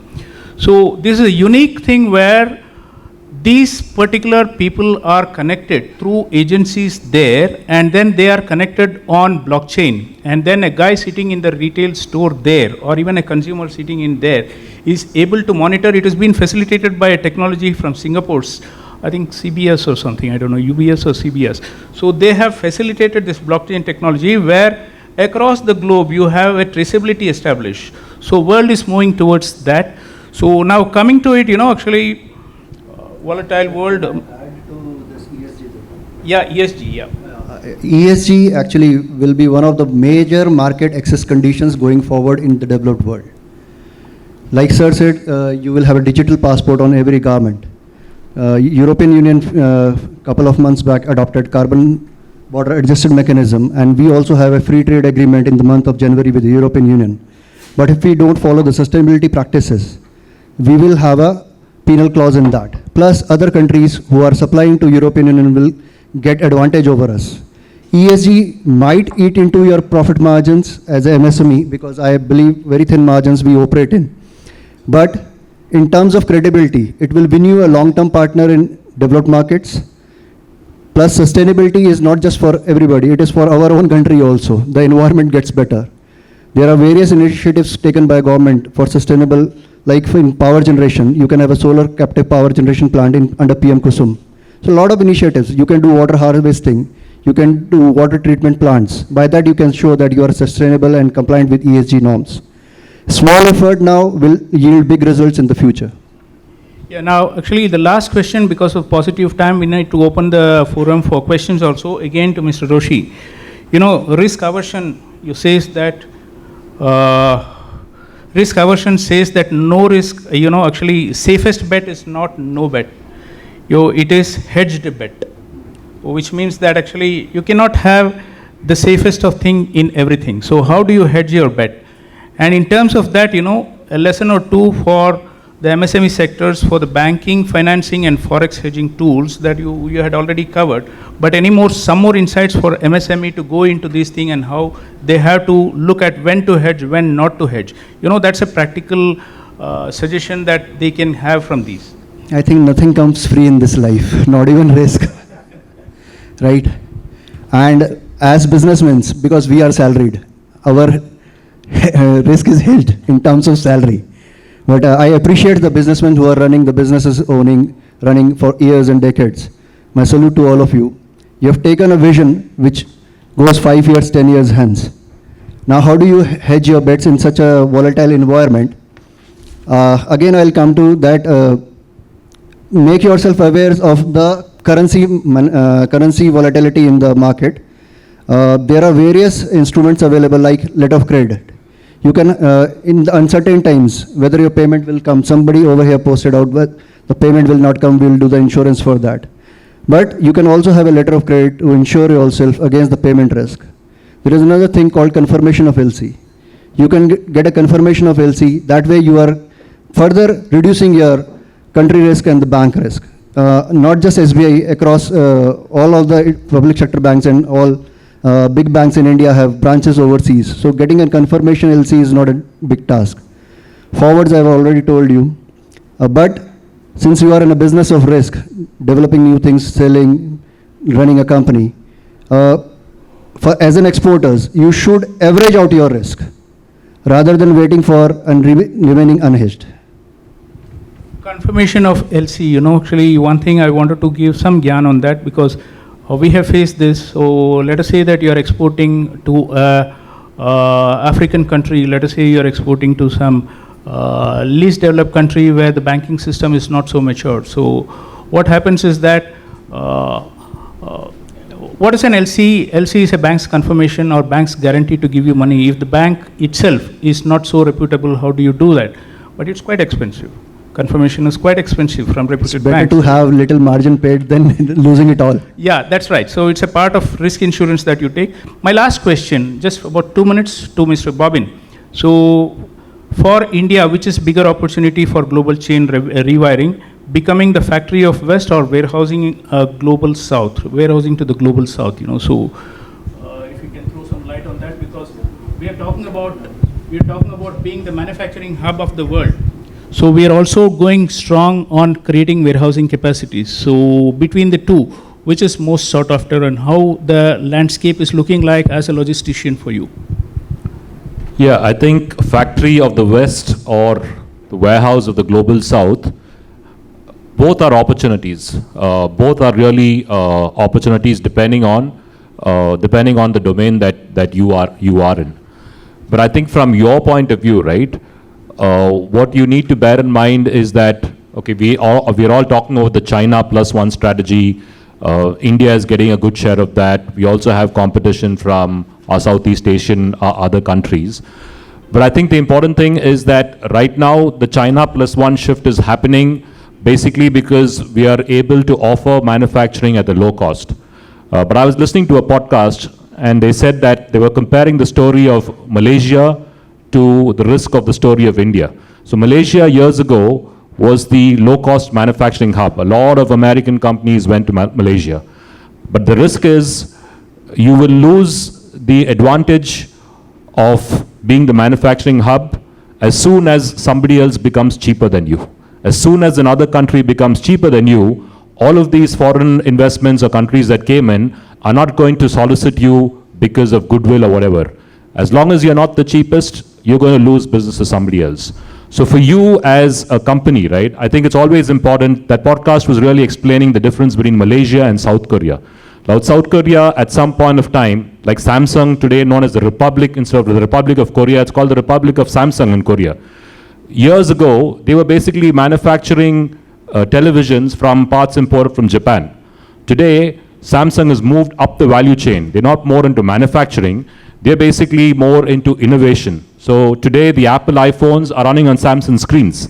So Samsung went from being a low-cost manufacturer to being an innovator. So basically, the Koreans planned it well. One generation worked. The next generation sent their kids to school. Here also in India, we're doing it well. But I think what's important is the education. Here we are more, a lot more bookish. But Koreans were like STEM education, science, technology, mathematics, engineering. So I think that's what you need to know. Whether we're going to be the factory of the West or the warehousing of the global South, both are opportunities. Depending on what domain you are in, you will get opportunities. But I think what's important to know is that either as individuals or as organizations or as a nation, if we don't move up the value chain, we cannot continue to be a factory of the West if a Vietnam or a Laos or a Cambodia or somebody else becomes cheaper than us. So it's important that we grow up the value chain and not depend primarily on low-cost manufacturing as the sole strength for moving forward. But both are opportunities. That's my take on it. Very well said, sir. Actually, just I want to sum up with what we had takeaways from today's panel discussion. Most of us put AI in the right spot for the right outcome that we expect out of it.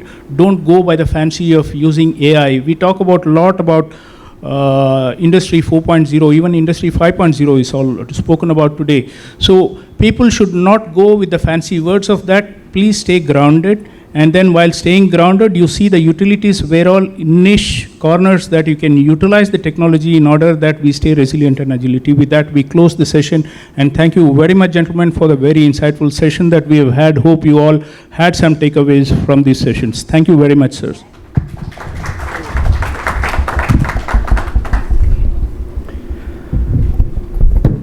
Thank you, Mr. Sampath, for those very insightful questions, incisive questions, and wonderful answers that the panel brought out. It has been very educative. It has opened our minds to out-of-box thinking and also to the various aspects that have been discussed by each panelist. Thank you all so much for this wonderful conversation. Now I'll request Mr. Murali to come on to stage to honor Mr. Sampath for his contribution to making this event successful. He has been a real guiding force in taking this conversation forward. Thank you so much, sir, for this wonderful association. We look forward to strengthening this further. Thank you so much. Thank you.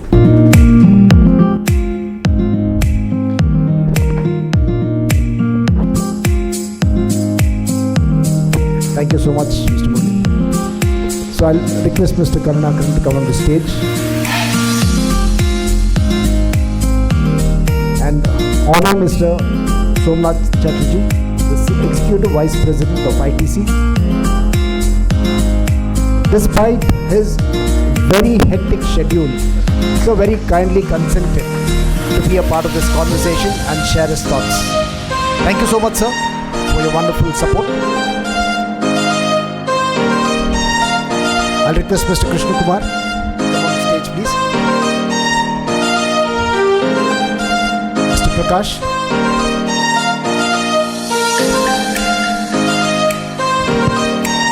Mr. Prakash is a very active member of BCIC, also part of the Agro Committee.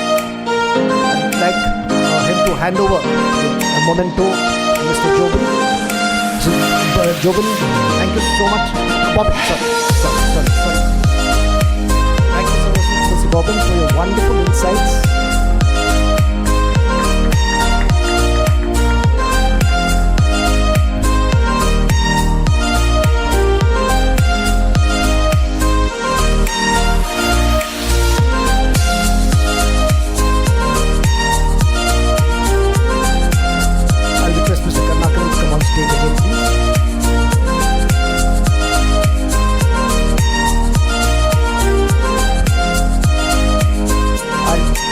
Request him to hand over the memento to Mr. Roshan Patri.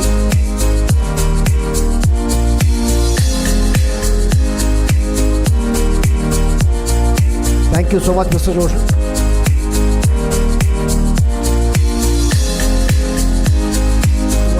Please do honor it once again.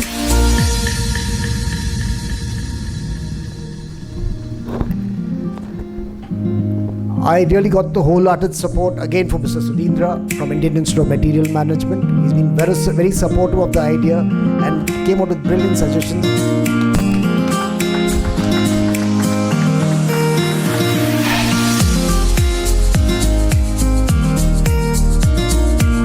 Thank you so much.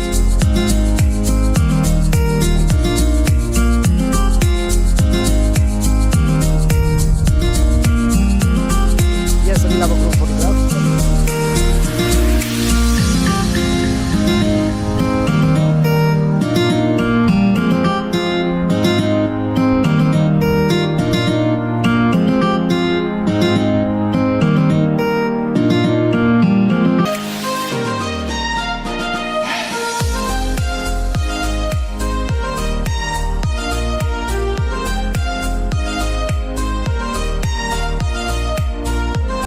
So just a minute, please. I'll just request for a minute of patience.